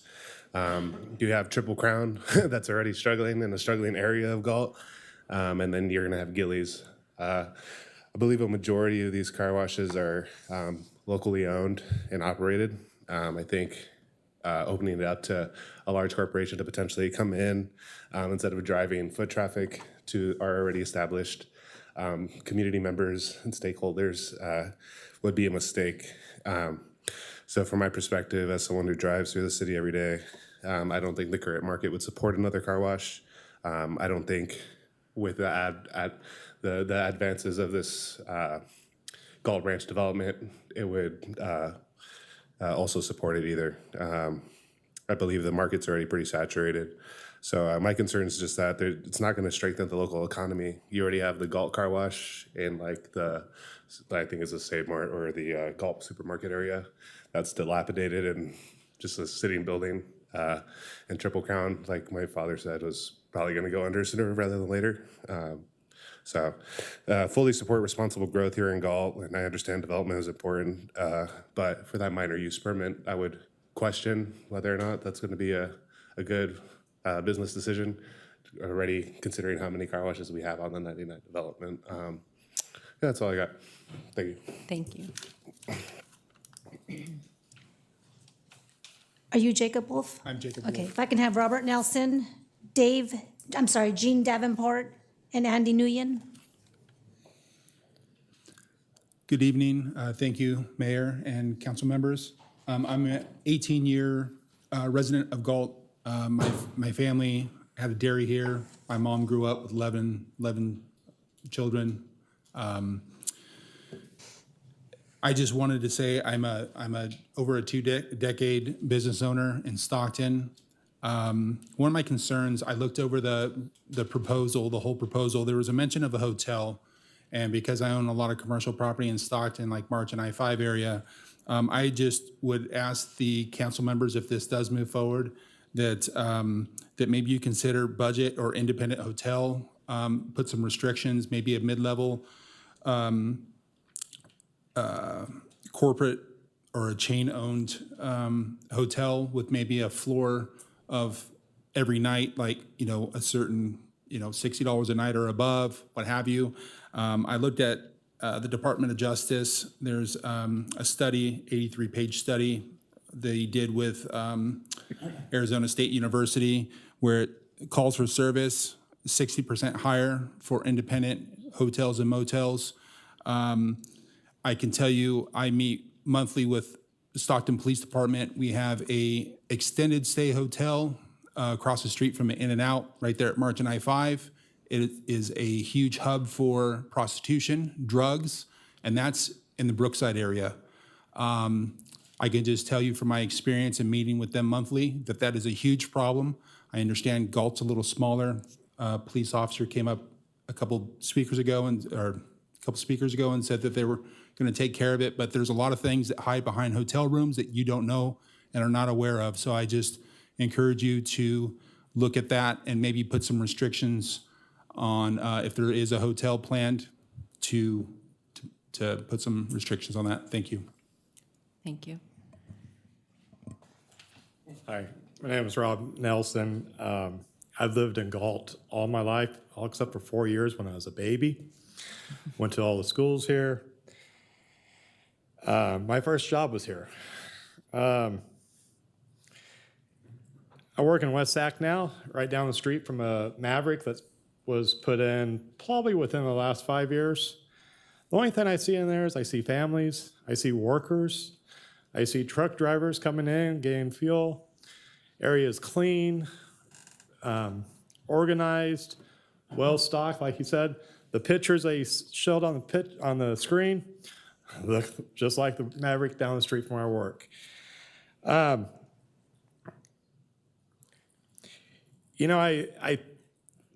of the things I put in here, a little competition doesn't hurt the public. I hear no more gas, I think, well, someone just doesn't want the competition. Competition drives down prices for the consumers. Bringing in these other restaurants and these other stores are going to support our tax dollars. We have to increase tax dollars so we can have the infrastructure in the city. We want the drone. I think that's a great idea. That costs money. Property taxes alone aren't going to cover that stuff. We need growth in commercial. Do we have too many Mexican restaurants? No. Why can't we have too many gas stations? Restaurants, commercial. We need. I like the small town feel, but we need to grow with the population. Thank you. Thank you. Andy Nguyen, Serena Keswang, and Antonio Cordell. Hi, I'm Gene Davenport. I live in the city of Galt. as pertains to this project, I think it's this overreach of the general plan that I was a part of the formation of that general plan, the 2030 plan. I think projects like this need to be looked at differently and with more of a homegrown approach. Good stewards look at what they built and what they're going forward with. This project is not good for this city, period. Nothing personal against Maverick. I've shopped at Maverick when I was on the road doing vacations. But things that the city needs aren't 26 gas pumps, a 6,000 square foot convenience store, 5 high-speed commercial fueling stations, truck scales, and a waste station. That is by all definitions, I don't know what schools you go to, that's a truck stop, period. I don't care what anybody else says or does. I look at it as what it is. Now, if you go to Twin Cities Road and drive 8 miles to Elk Grove, you're going to find another Maverick in a little while. 8 miles down the road. People say about, you want to shop locally and you're going to do this and the tax money that's going to come in. There's so many other things you can do to raise tax money if you just open your mind and quit being so closed-minded. You can get a dispensary in this town. I mean, why hasn't that? It's illegal. It's a legal product. I don't drink or smoke, but I would support somebody coming in with a dispensary because of the tax base. But CEQA lawyers come up and they say this is a good project and you have to follow it. CEQA lawyers can make water run uphill for a temporary basis to get what they want across. Thank you, Gene. Time's up? Time's up. That's too bad. But I'm sorry if I offended anybody. I appreciate, Chris, all you've done for this town, but this project isn't one of them. Thank you. Do we have Andy Nguyen? Andy Nguyen, going once. Serena Keswang? Serena, going once. Antonio Curiel? We have Antonio Curiel the second. Yeah, he's out there. Okay. Antonio Curiel the second.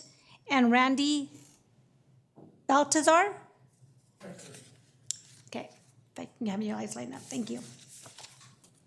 Go ahead. Okay, so I'm just, I'm not an expert by any means. I just, live in the community. And I have older children and I have some younger children. I don't really like the gas stations. It's like I don't really like apartments next to my home, right? I kind of want to live by other single family homes. The same thing with I love the small town feel. I actually moved from San Jose, and when I came to the small town, I'm like, this is great. This is what I've been wanting. But I already know there's nothing is going to stop the growth of Galt. Nothing is going to stop it. So we don't need a particular business to help us grow. It's going to happen, right? It's just growing, right? And so I know that when I take my kids to do fun things, sometimes I have to take them to Stockton, to the Jumpy Land place, or my wife wants us to be doing more dates and stuff. And I'm like, okay, we can do Elk Grove or whatnot, if you want to find something nice, or I got to go to Sacramento. But I think it would be nice to have some nice eating, or maybe a movie theater, or, something that's local, that's good for the family, good for the kids. I'm not against the gas station or Maverick. I don't really want my kids working at a gas station, to be honest with you. I don't want them to get attracted to this quick little money, or I can get money for my grades. I really rather them almost just stay home and focus on, their college and stuff. I would love to see something. I know I don't get to dictate what happens, but I would love to roll the dice again, and maybe some other investor is going to want to put something that's more family friendly. And I'm not really worried about all the tax dollars. I know money makes things move, but the city's gonna grow. I watched Elk Grove grow so fast, right? So I already know Galt is gonna grow. Thank you. Antonio the second.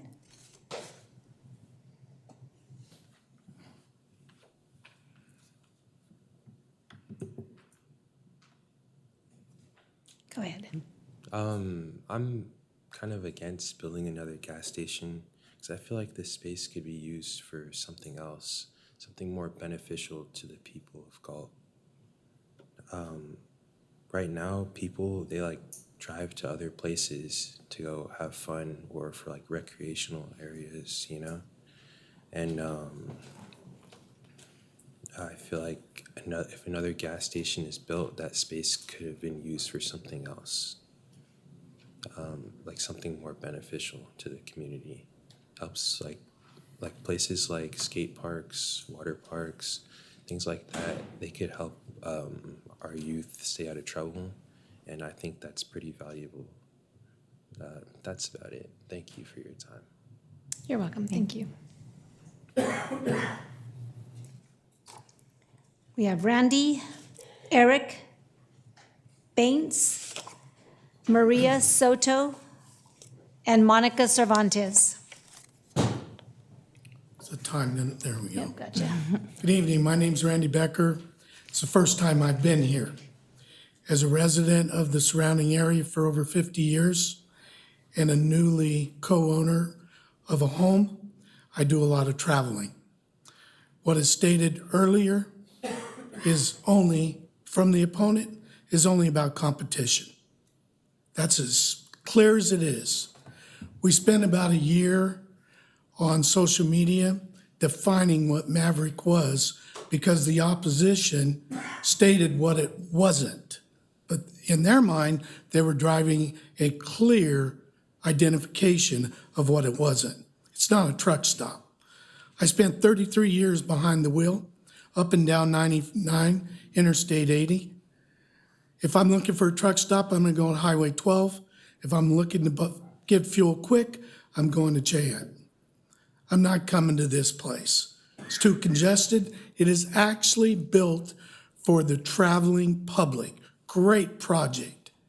If you travel across the United States, you're looking for projects like this because it's gonna have a fueling station and eatery places to go. Bathrooms, they mentioned about large bathrooms. Those are important to the traveling public. This isn't necessarily built for Galt residents, except for if you've got a large RV, a boat, if you've got a commercial company where you're coming in, getting your Gatorades with your equipment in the morning, and you're out.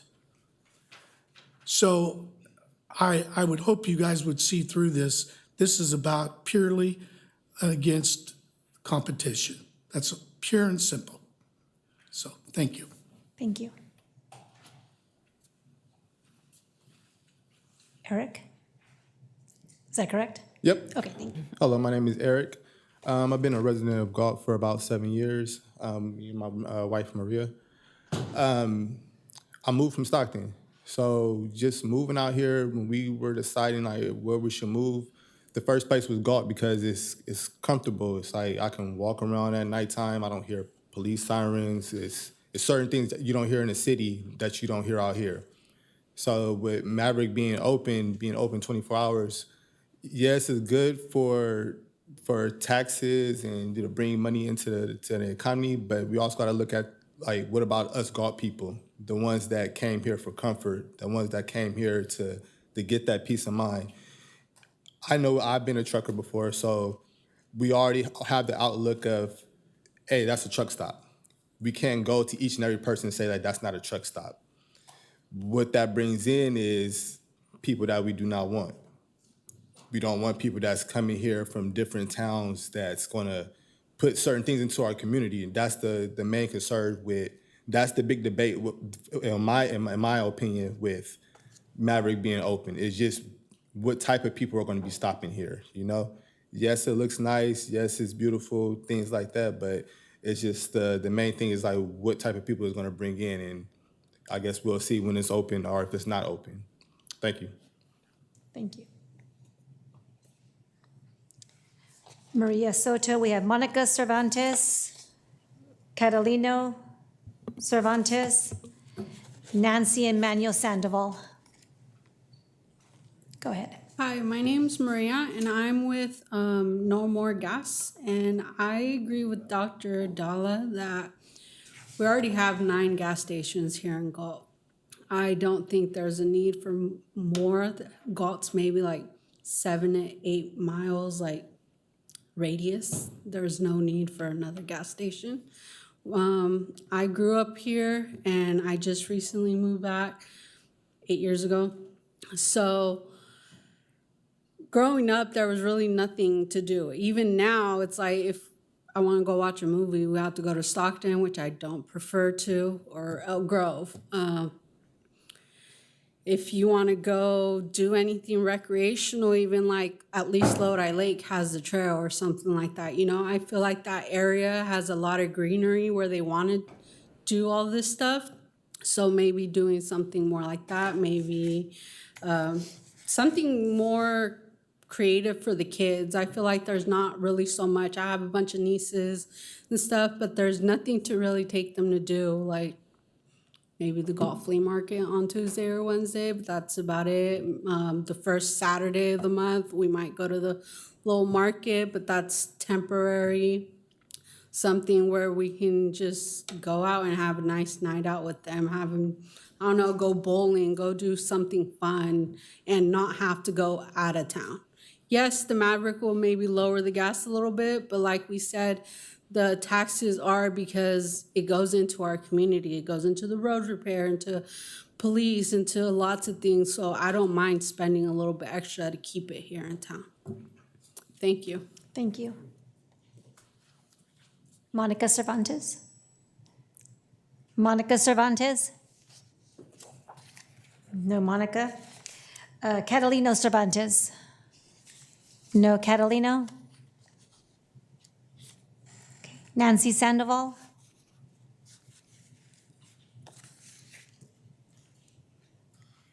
Hi, my name is Nancy, and I'm here tonight to express my opposition to the proposed gas station.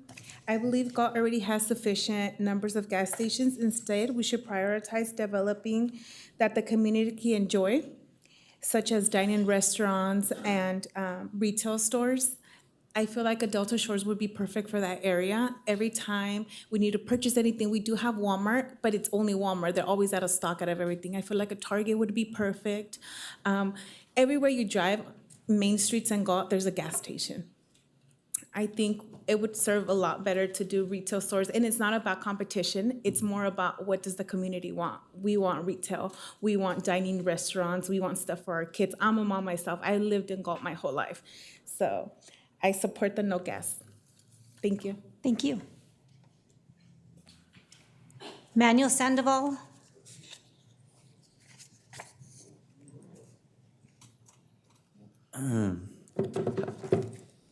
Hi, everybody. I'm here with No More Gas Stations in Galt. I've lived in Galt my whole life. There's already 9 gas stations here in town. We would like to see more stores, which would give more opportunities for young people like me and teenagers around Galt. It would also give, it would also help our community in a way. Thank you. Thank you. Liliana Gamboa, Chris Brossman, and Ken Lee. Hi, everyone. I'm here to propose that we use the area to create a fun recreational space for young in Galt. Having a dedicated spot for kids to play and gather is a way to support our community. I have lived here in Galt my whole life, and it would be an amazing way to bring back Boys and Girls Camp experience. I remember growing up here in Galt and having a water park for our kids. Summer's around the corner, so I support no more gas stations, and that's it. Thank you. Thank you. Chris Brossman. Got to make this quick, but so 2 minutes is fast. First of all, everyone's like wanting entertainment. Well, the only way entertainment comes, guys, is having tax revenue coming through or someone that wants to spend their money. We're living America. America is the land of the free. Said we are a breed competition. Said we don't get to tell our neighbors what to do. Said that's just the way it should be. Dr. Dalla has a vision for our community, but he doesn't even live in our community. Dr. Dalla says he's courteous, and yet he brings big dollar lawsuits against our city and brings big dollar lawyers to our town. I guess maybe that's a positive. Dr. Dalla is a lawyer. Dr. Dalla's lawyer says he's concerned with CEQA in the environment. I don't know who bought that one, but it wasn't me. But for a man that owns a lot of gas stations and went public against the gas stations in Elk Grove as well as being in Galt against the Maverick gas stations, I think there's an ulterior motive, and we all know what that is. Dr. Dalla ran in multiple Facebook campaigns trying to create a lot of division in our town. Said, that's not exactly what I consider a good neighbor. In fact, his own labor claims it's not relevant. Dr. Dalla claims to be concerned about the citizens of Galt, but he's happy to sue us, take our tax dollars out of our community, unless he gets his own way. He's full of intimidation. I don't like intimidation. I charge intimidation. It torques me off. Said he is a millionaire that wants to have where he can control our city's destiny. Thank you. Thank you. Hello, I'm Ken Lee. Having worked in corporate Chevron gas stations, competition usually check prices every day and adjust the prices to be competitive. Most gas stations focus on food profits, not the gas. Gas prices are too high in Galt, and like Safeway and Costco, it drives down the prices. And basically, believe it or not, competition is good. It spurs business having to set goals. I eliminated some of my business competition, and I lost business instead of gaining business. A limited time parking along the backs of the fast foods for the trucks would be nice, because they have to eat too. You don't want it behind Maverick. I'd rather they sit down and eat rather than eating while driving. A short break in time helps revitalize the drivers on long hauls. Having a trucker's permit while getting my training with England, basically have a little bit of experience. These trucks are already on 99 and they're not adding to traffic flow. Development of another commercial site between A and C Street will encourage bigger national change to come. We need the traveling public from out of town to gas up, eat, and shop Galt. That is our slogan for local employment opportunities. And basically, don't forget property taxes from this site. Also, having development, it rebuilds Crystal Way Road. It will basically make it a full-fledged truck route and handle the weight of the commercial traffic. Also, fleets of businesses will gas up there because they usually have corporate cars, as well as the trucking firms. They all have corporate trucks that gas up at certain gas stations, and so that helps out. Thank you. And that concludes all of our public comment. Okay, thank you, everyone. We got through that faster than I thought. Okay, did that trigger any questions, or should we go with final remarks from the appellant and the applicant? Okay. Or after they go, are we going to be able to give our final thoughts? We'll be able to answer questions or ask questions, and then have a little bit of discussion. Okay. And then we'll close the public hearing. Am I changing the time back to 15, or what's my time schedule? 5? 5. If there, would the appellant like to conclude with 5 minutes? Okay.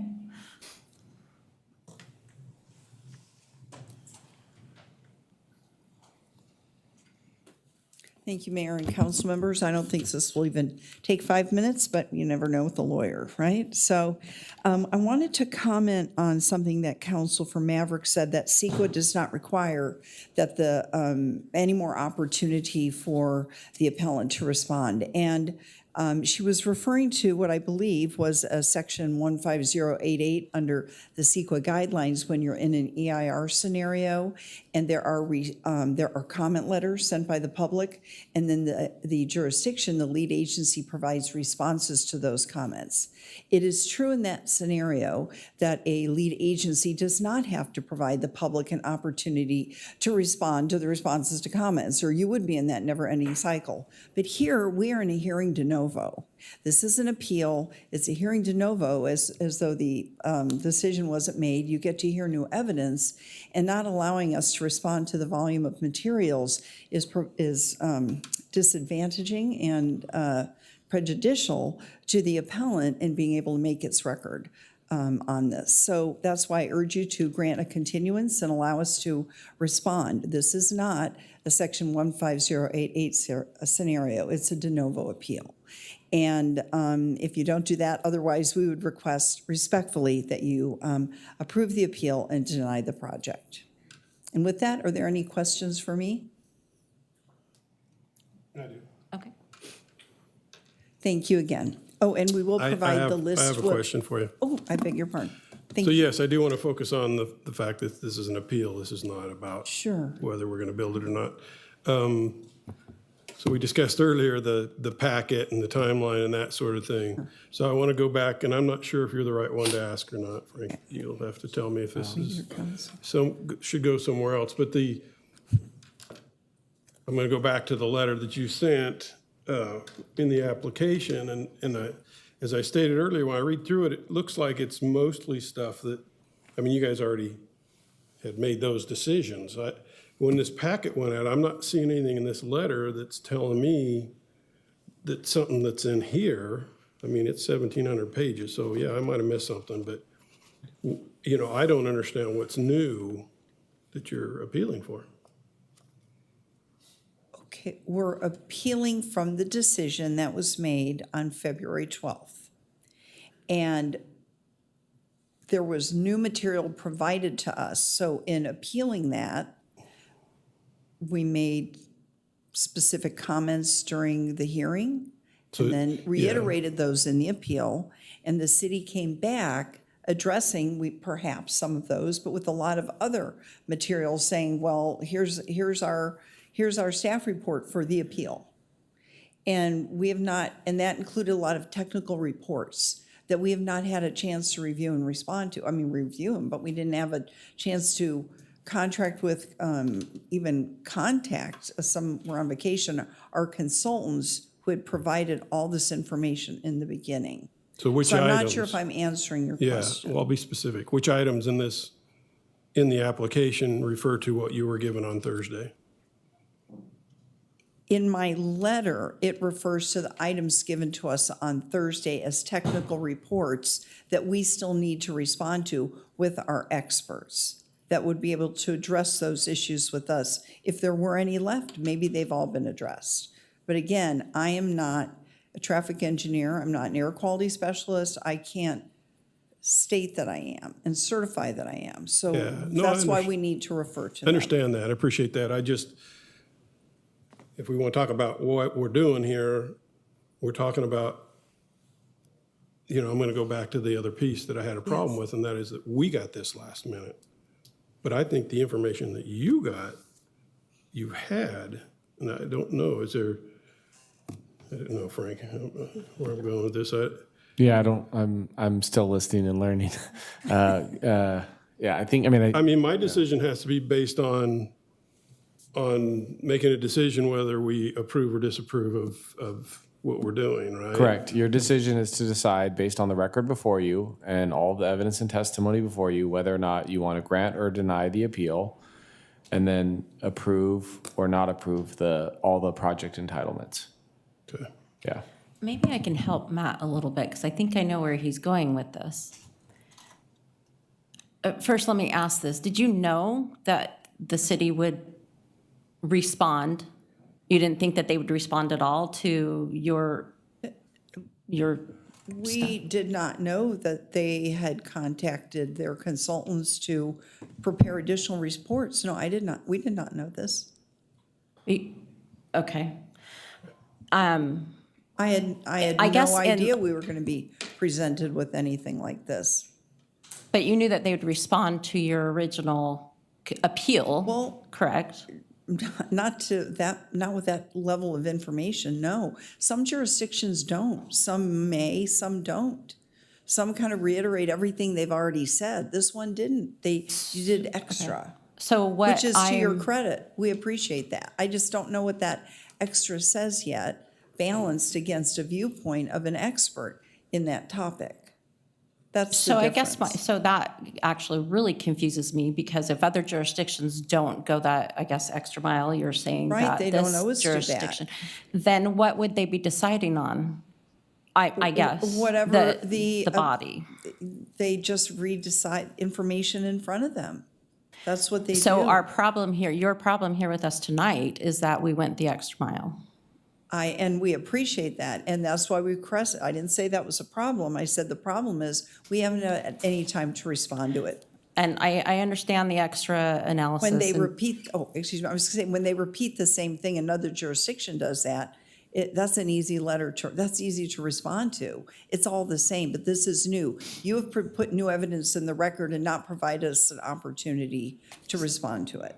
But then I'm going to go back appeal. to you submitted the appeal. I would assume we're anticipating a response to your appeal. Yes. I mean, don't other jurisdictions, it would come they do- out they there, have their the staff report, city's yes. response would do a staff report. Right. And so knowing, I guess where I don't understand, and I think this is where Mr. Pratton is stuck, course. knowing that a staff report was coming, wouldn't you have your people ready to look at that staff report, regardless of vacations or anything else, to be able to review that so that you were prepared when you came, with whatever came out in that staff report, prepared like we had to prepare ourselves for this evening's thing. I guess is that kind of where you're at, Matt? That I would have had I known they were coming. I think that's Well, but great. Ideally, that in a perfect world, most jurisdictions don't respond, and that is a credit to the jurisdiction, and we appreciate that. And I said that in the letter, that you may have answered all our questions. I don't know. Perhaps you did. But because you did this, we think it warrants our ability to respond to it, especially because we're in a de novo appeal scenario here. You may choose not to do that. I'm asking the question if we might be able to do it. And normally, we don't see this much. We don't see a lot of extra studies. In an EIR scenario, you might. You know, you've got responses to comments like, oh, we really should, let's bolster the record and add more information. You don't usually see that in an appeal. And so in that regard, it was unusual, and again, to your credit. But, you know, what if I had known that I was going to be seeing this level of studies, I would have had everybody kind of ready. Are you around in town? Can you look at this quickly for us? What can you do? But I didn't know that. And I'm not criticizing anyone for not telling me that. The law doesn't say you have to tell me that. But I'm just asking as a courtesy, can we respond to it? You may choose to not do that. I know you're anxious to make your decision on this, but I asked the question. And whatever, you'll decide whatever you decide here. But we would appreciate the opportunity. But again, you may not agree to that. So that's why in the alternative, we stuck with our appeal request, which is that you not deny the appeal, but that you approve the appeal and deny the project. So I understand everyone's anxious to move on here. Mayor. We just asked the question. To clarify, not completely what you were talking about. I'm just looking at the issue of my decision is based on what was sent to us. Listening to what she has to say, have we given them a bunch of new stuff that hasn't already been answered, which is what she just said, and that's fine. So that's where I'll make my decision. Yeah, I think I'm well, this is probably part of a discussion. Maybe we need to go on. Did you have anyone else that wanted to speak or? I don't have anything else unless you have other questions for me. I'll be here. Thank you for considering it. Appreciate it. Thank you. Thank you. Okay, does the applicant, the 5 minutes?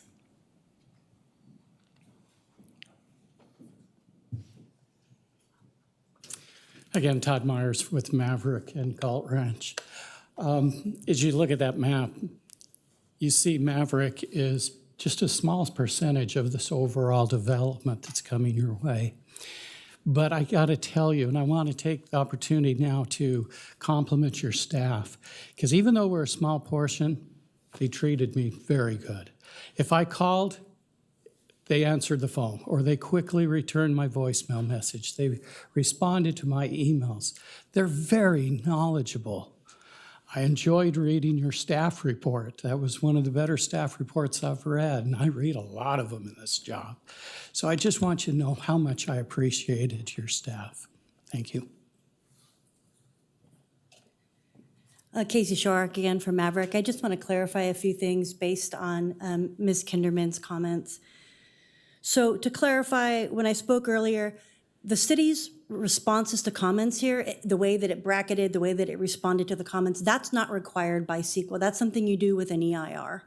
And the city did that here, I assume out of an abundance of caution and to be thorough, but it's not legally required. The city's also, the city's, even in an EIR, an appellant or an opponent doesn't necessarily get an opportunity to respond to the city's responses to comments. And responses to comments can include additional technical material. So the appellant's opportunity is to respond here at this hearing. We're all here, they have an opportunity to respond, they did respond. No more is required here, and I think that Ms. Kinderman, appellant's attorney, was accurate when she said the law doesn't require that they be given more opportunity to respond. It would be a courtesy. It's a courtesy that doesn't have to be extended here. And we would urge the city to not extend that courtesy, as it were, because they have had an opportunity. Maverick didn't have access to this material until Thursday night either. So thank you again for your time, and we are happy to answer any questions. We, again, request that you deny the appeal and uphold the Planning Commission's approval. That just triggered a question. So you received it also for the first time Thursday? That's correct. And did you have staff to read it and to analyze it? Yeah, I mean, like we said before, these aren't our consultants that were preparing this. This is a city's. We didn't have access to this beforehand. We reviewed it and found it to be thorough, and that's our comment on that. That's our response. But yeah, we reviewed it. Were you anticipating it coming earlier or having, I mean, you knew it was coming just as a staff report? You know, it is correct that not every local agency, especially smaller agencies, respond in this way or respond to the appeal in this way or even directly address the appeal in this way. But it happened here, and that's wonderful. It just provides additional information for everyone. But it does happen. It is not uncommon for agencies, small, big, and large, or small, medium, and large, to 72 hours prior, or even, sometimes a couple extra days, submit significant amounts of additional material. And that's not out of the ordinary. It doesn't just happen with EIRs. It happens with exemption determinations. It happens with negative declarations. It happens with any number of CEQA-driven analyses. So what I'm hearing is Galt is an overachiever. And we have drones. Well, And we have drones. Certainly this was, like I said, I wasn't lying when I said this was the gold standard, but it's not totally it's not out of left field. It's not out of the ordinary. From my perspective, when I'm on the other side of this, and I am on the other side of this, we are expecting material like this at the 11th hour. And it can be difficult to substantively and technically respond to it. That's also true. But that doesn't mean whatever side I'm on, that additional time is required. Certainly CEQA doesn't require it, and I don't know of any law that does. Any other questions? All right, and you have 2 minutes and 39 seconds left. Anyway. Thank you. It's late. I know everyone wants to go home. Thank you. Okay. Council will now discuss and have the opportunity to ask any final questions of staff or the appellant or applicant team. Are you ready to close the public hearing and deliberate for real? Okay. Do we have to go in like a small little tiny room like a jury does? No. Right out here in front of everybody. Yeah. All right, I'm going to go ahead and close this public meeting. Thank you, everyone who spoke, and I will open up for discussion or deliberation. You can go. Still trying to figure out how I'm going to say it. All right, so I'm going to go back to our decision is we were provided this. We need to decide whether it holds water. And that's the point I was trying to get at is that is the question, right? Did we give them a bunch of new information that we hadn't provided them before? That sort of thing, right? So when I boil it down and read what we've seen before, what came in on Thursday, and what they're asking the appeal for, I would have to agree with the no more will be required. I believe we've given them everything. Now, if we appeal it, if we go with the appeal and they've come up with something, I don't know, they'll sue us at that point. If we deny it, they may sue us. I don't know. I'm not an attorney. I'm just making my decision based on this. And I'm supporting to deny it. Vice Mayor Reed? Or if you'd like, I can go. No, I mean, our job up here is to sit here and do what's best for the people of the city of Galt, right? And so we get put in a lot of easy situations where we're like, yeah, that's a no-brainer, right? And then we get situations that are like this, where we hear from multiple parties, multiple citizens, and it puts us in a position where we have to take everything in, digest it in a short amount of time. I mean, we have to make a decision based on information that we heard in the last 2 hours, on top of information that we got on Thursday. And I think that, a lot of people have said a lot of different things on why it's happening, what's happening, their thoughts on it. And I have my thoughts on it as well. But when it comes to, and that's all has to do with the project, but when it comes to the appeal, I think that the city has done a wonderful job on getting all the documents put together. Do I like reviewing things the last minute over the weekend? No, but I have to do it all the time, right? I'm called in the middle of the night to do all kinds of stuff that I don't like to do. But we still have our job that we have to do, and we have to get it done. And so because I don't see anything blaring that would make me want to approve the appeal. So I myself am also in support of denying the appeal. Boss lady? Well, I would have to agree. It was a long Thursday night, Friday night, Saturday, Sunday night, falling asleep with this on. And I feel like I did my due diligence in reviewing their appeal. I feel like the city did their due diligence in the original presentation at planning. I feel like our planning commission did a phenomenal job in reviewing. And then the appeal came, so I'm taking it all in. I do just want to say I think it is unfortunate that there is a lot of misinformation out there, which is fueling two sides. no fueling, no pun intended, I just said that. But what I do think is interesting, it's late, I'm sorry, that's how I keep myself awake. I do think it's interesting that Dr. Dalla and several of those who said they're affiliated with the No More Gas in Galt brought up Delta Shores as an example of they want Delta Shores there. The interesting thing about Delta Shores is that on their main street, the turn into Delta Shores is an Arco gas station. So I don't know that that was a great example to sway me. Maverick, if this is all about the Maverick, I am not inclined to turn to approve an appeal based when I feel like the majority of the appeal has been answered. And I think emotionally from a lot of the public members, emotionally it is fueled by,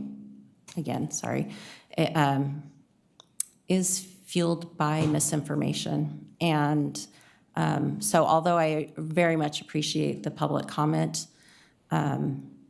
and I'm very proud, especially of the youth that came in and spoke. I think that was great. I don't want them to think that they were not heard, because they were, but I too would have, with all the information in front of me and not feeling rushed about it, even though it's 10:15 at night, I too do not support the appeal, so. Let's make a motion. Okay. I get to do it? Sure. All right, I can put them both together? Or? Yeah, you can make a motion to, The agenda. based on your conversation, it would be a motion to consider, to adopt a resolution denying the appeal and adopt the resolutions approving the project as presented. Okay, so What he said. Moved by Councilmember Pratton, Second. seconded by Vice Mayor Reed. Roll call. Vice Mayor Reed, Aye. Councilmember Pratton, Aye. Mayor Rodriguez. Aye. Motion passes 3-0.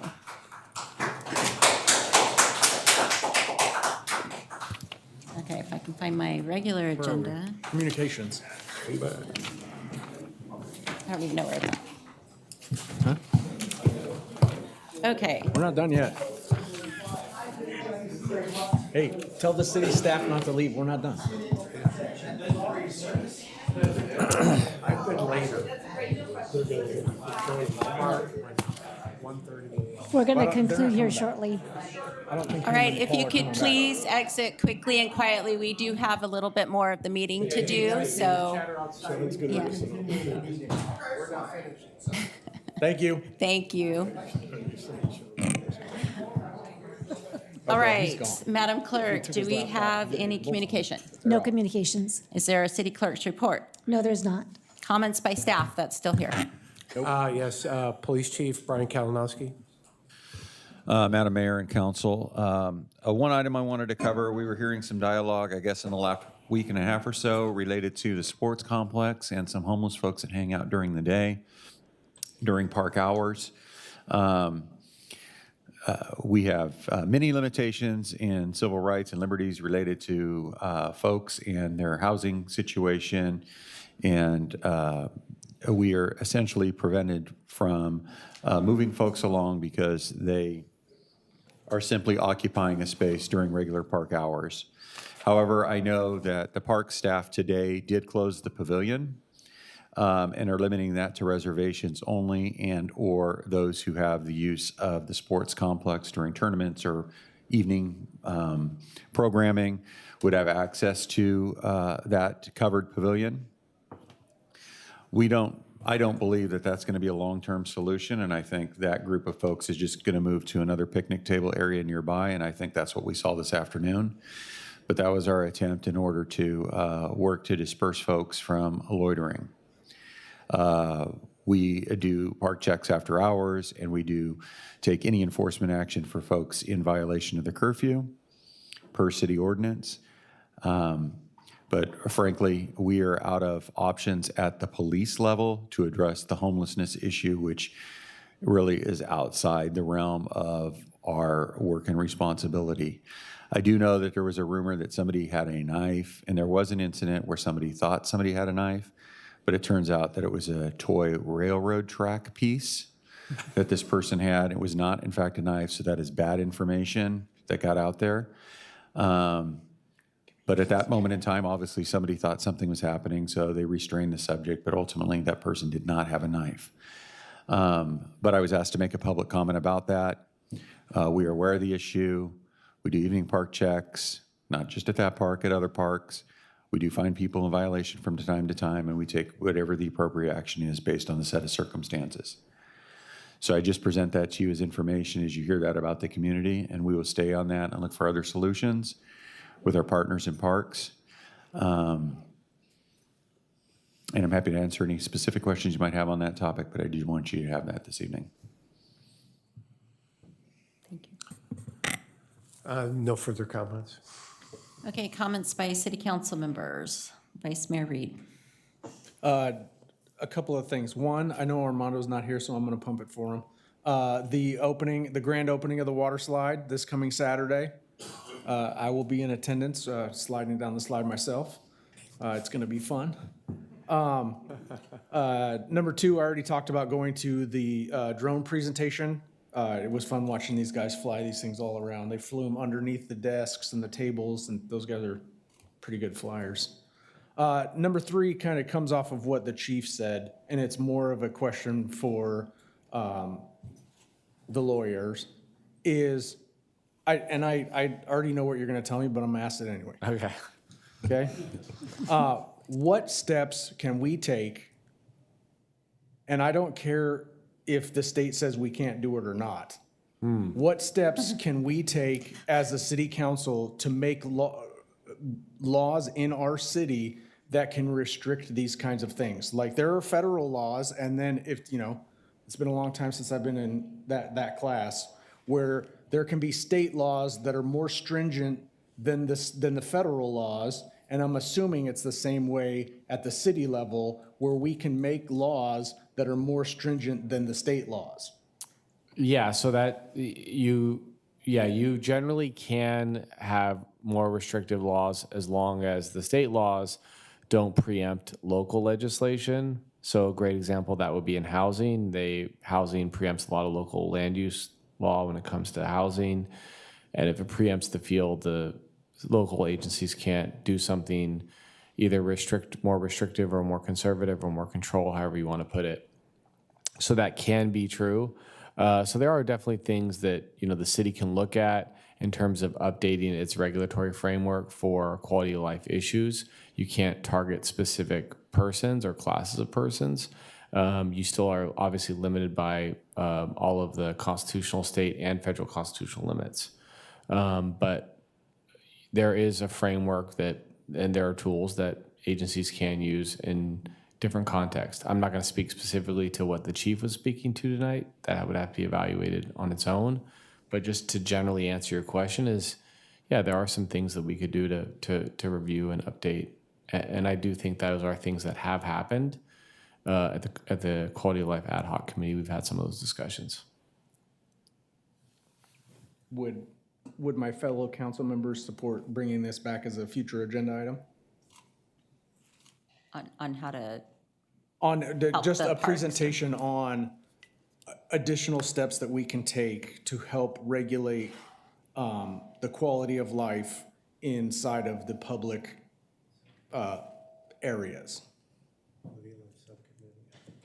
Yeah, I was gonna say, in what form, because, we'd want something presented to us. The council, Yeah. the Quality of Life Subcommittee has not met in a while, and this is usually a topic that comes to them first. Is this something we can agendize and bring to that group and then do a report out to council? Absolutely, especially if they haven't met in a while. Well, and I kind of feel like your public safety committee, we have committees and Yeah. commissions that address this. I was at the the Parks and Rec Commission meeting, and they were discussing it as well, because it obviously quality of life issues within the parks. So it seems like there's avenues that maybe they plan it, and then it gets brought back for final adoption. If it comes to that here, that's where that would happen. I think it's ideal for the quality of life because they have taken up this issue in the past too. So I think it's All right. ideal. Let's do that. Okay. And I think that's it. Thank you for everybody that's coming, that left already. Thank you. Yeah, it was a night. I'm out. Okay, since Armando's not here and I didn't get to make the Parks and Rec meeting, did they have any conversation on, since this 4th of July is the 250th, are they going to do anything special for that? They mentioned there's something small. They didn't go into detail about it, but they did say something about the 250th. Extra big fireworks. I just brought it up because it was brought up at the cast meeting, so I'll ask him. I'll reach out. I forgot to ask him. Other than that, I'm ready to go home. Okay, sorry, just a couple things. I would like to propose, if my two fellow council members would agree, that at the June 2nd council meeting, that we adopt a resolution recognizing June 14th through the week of June 14th through 20th as FAP awareness. This is, as you know, Mr. Dan Shockley comes and it's his, and I guess that's the week that is recognized in awareness. So if that's okay, I can ask the city clerk to. What kind of awareness? FAP, don't make me say the other words. Familial, nomadic. I'll figure it out. She's I'll look aware it of it. 'Cause she has the email, but she told me to bring it before council. Okay. Yeah. So, other than that, I too will be there Saturday. I am doing a trial run for the slide to see if I want to do it in public. Is there going to be a contest to see who gets launched the furthest? I don't know. I just want to make it done alive. Well, no, I want to come up alive. Well, Yeah, that's I mean, what coming that's what out I is meant. fine. That's what I meant. Anyway, anything else? Anybody? All right. Going once, going twice. We'll go ahead and close the city council at 10:24. That was a good one for us.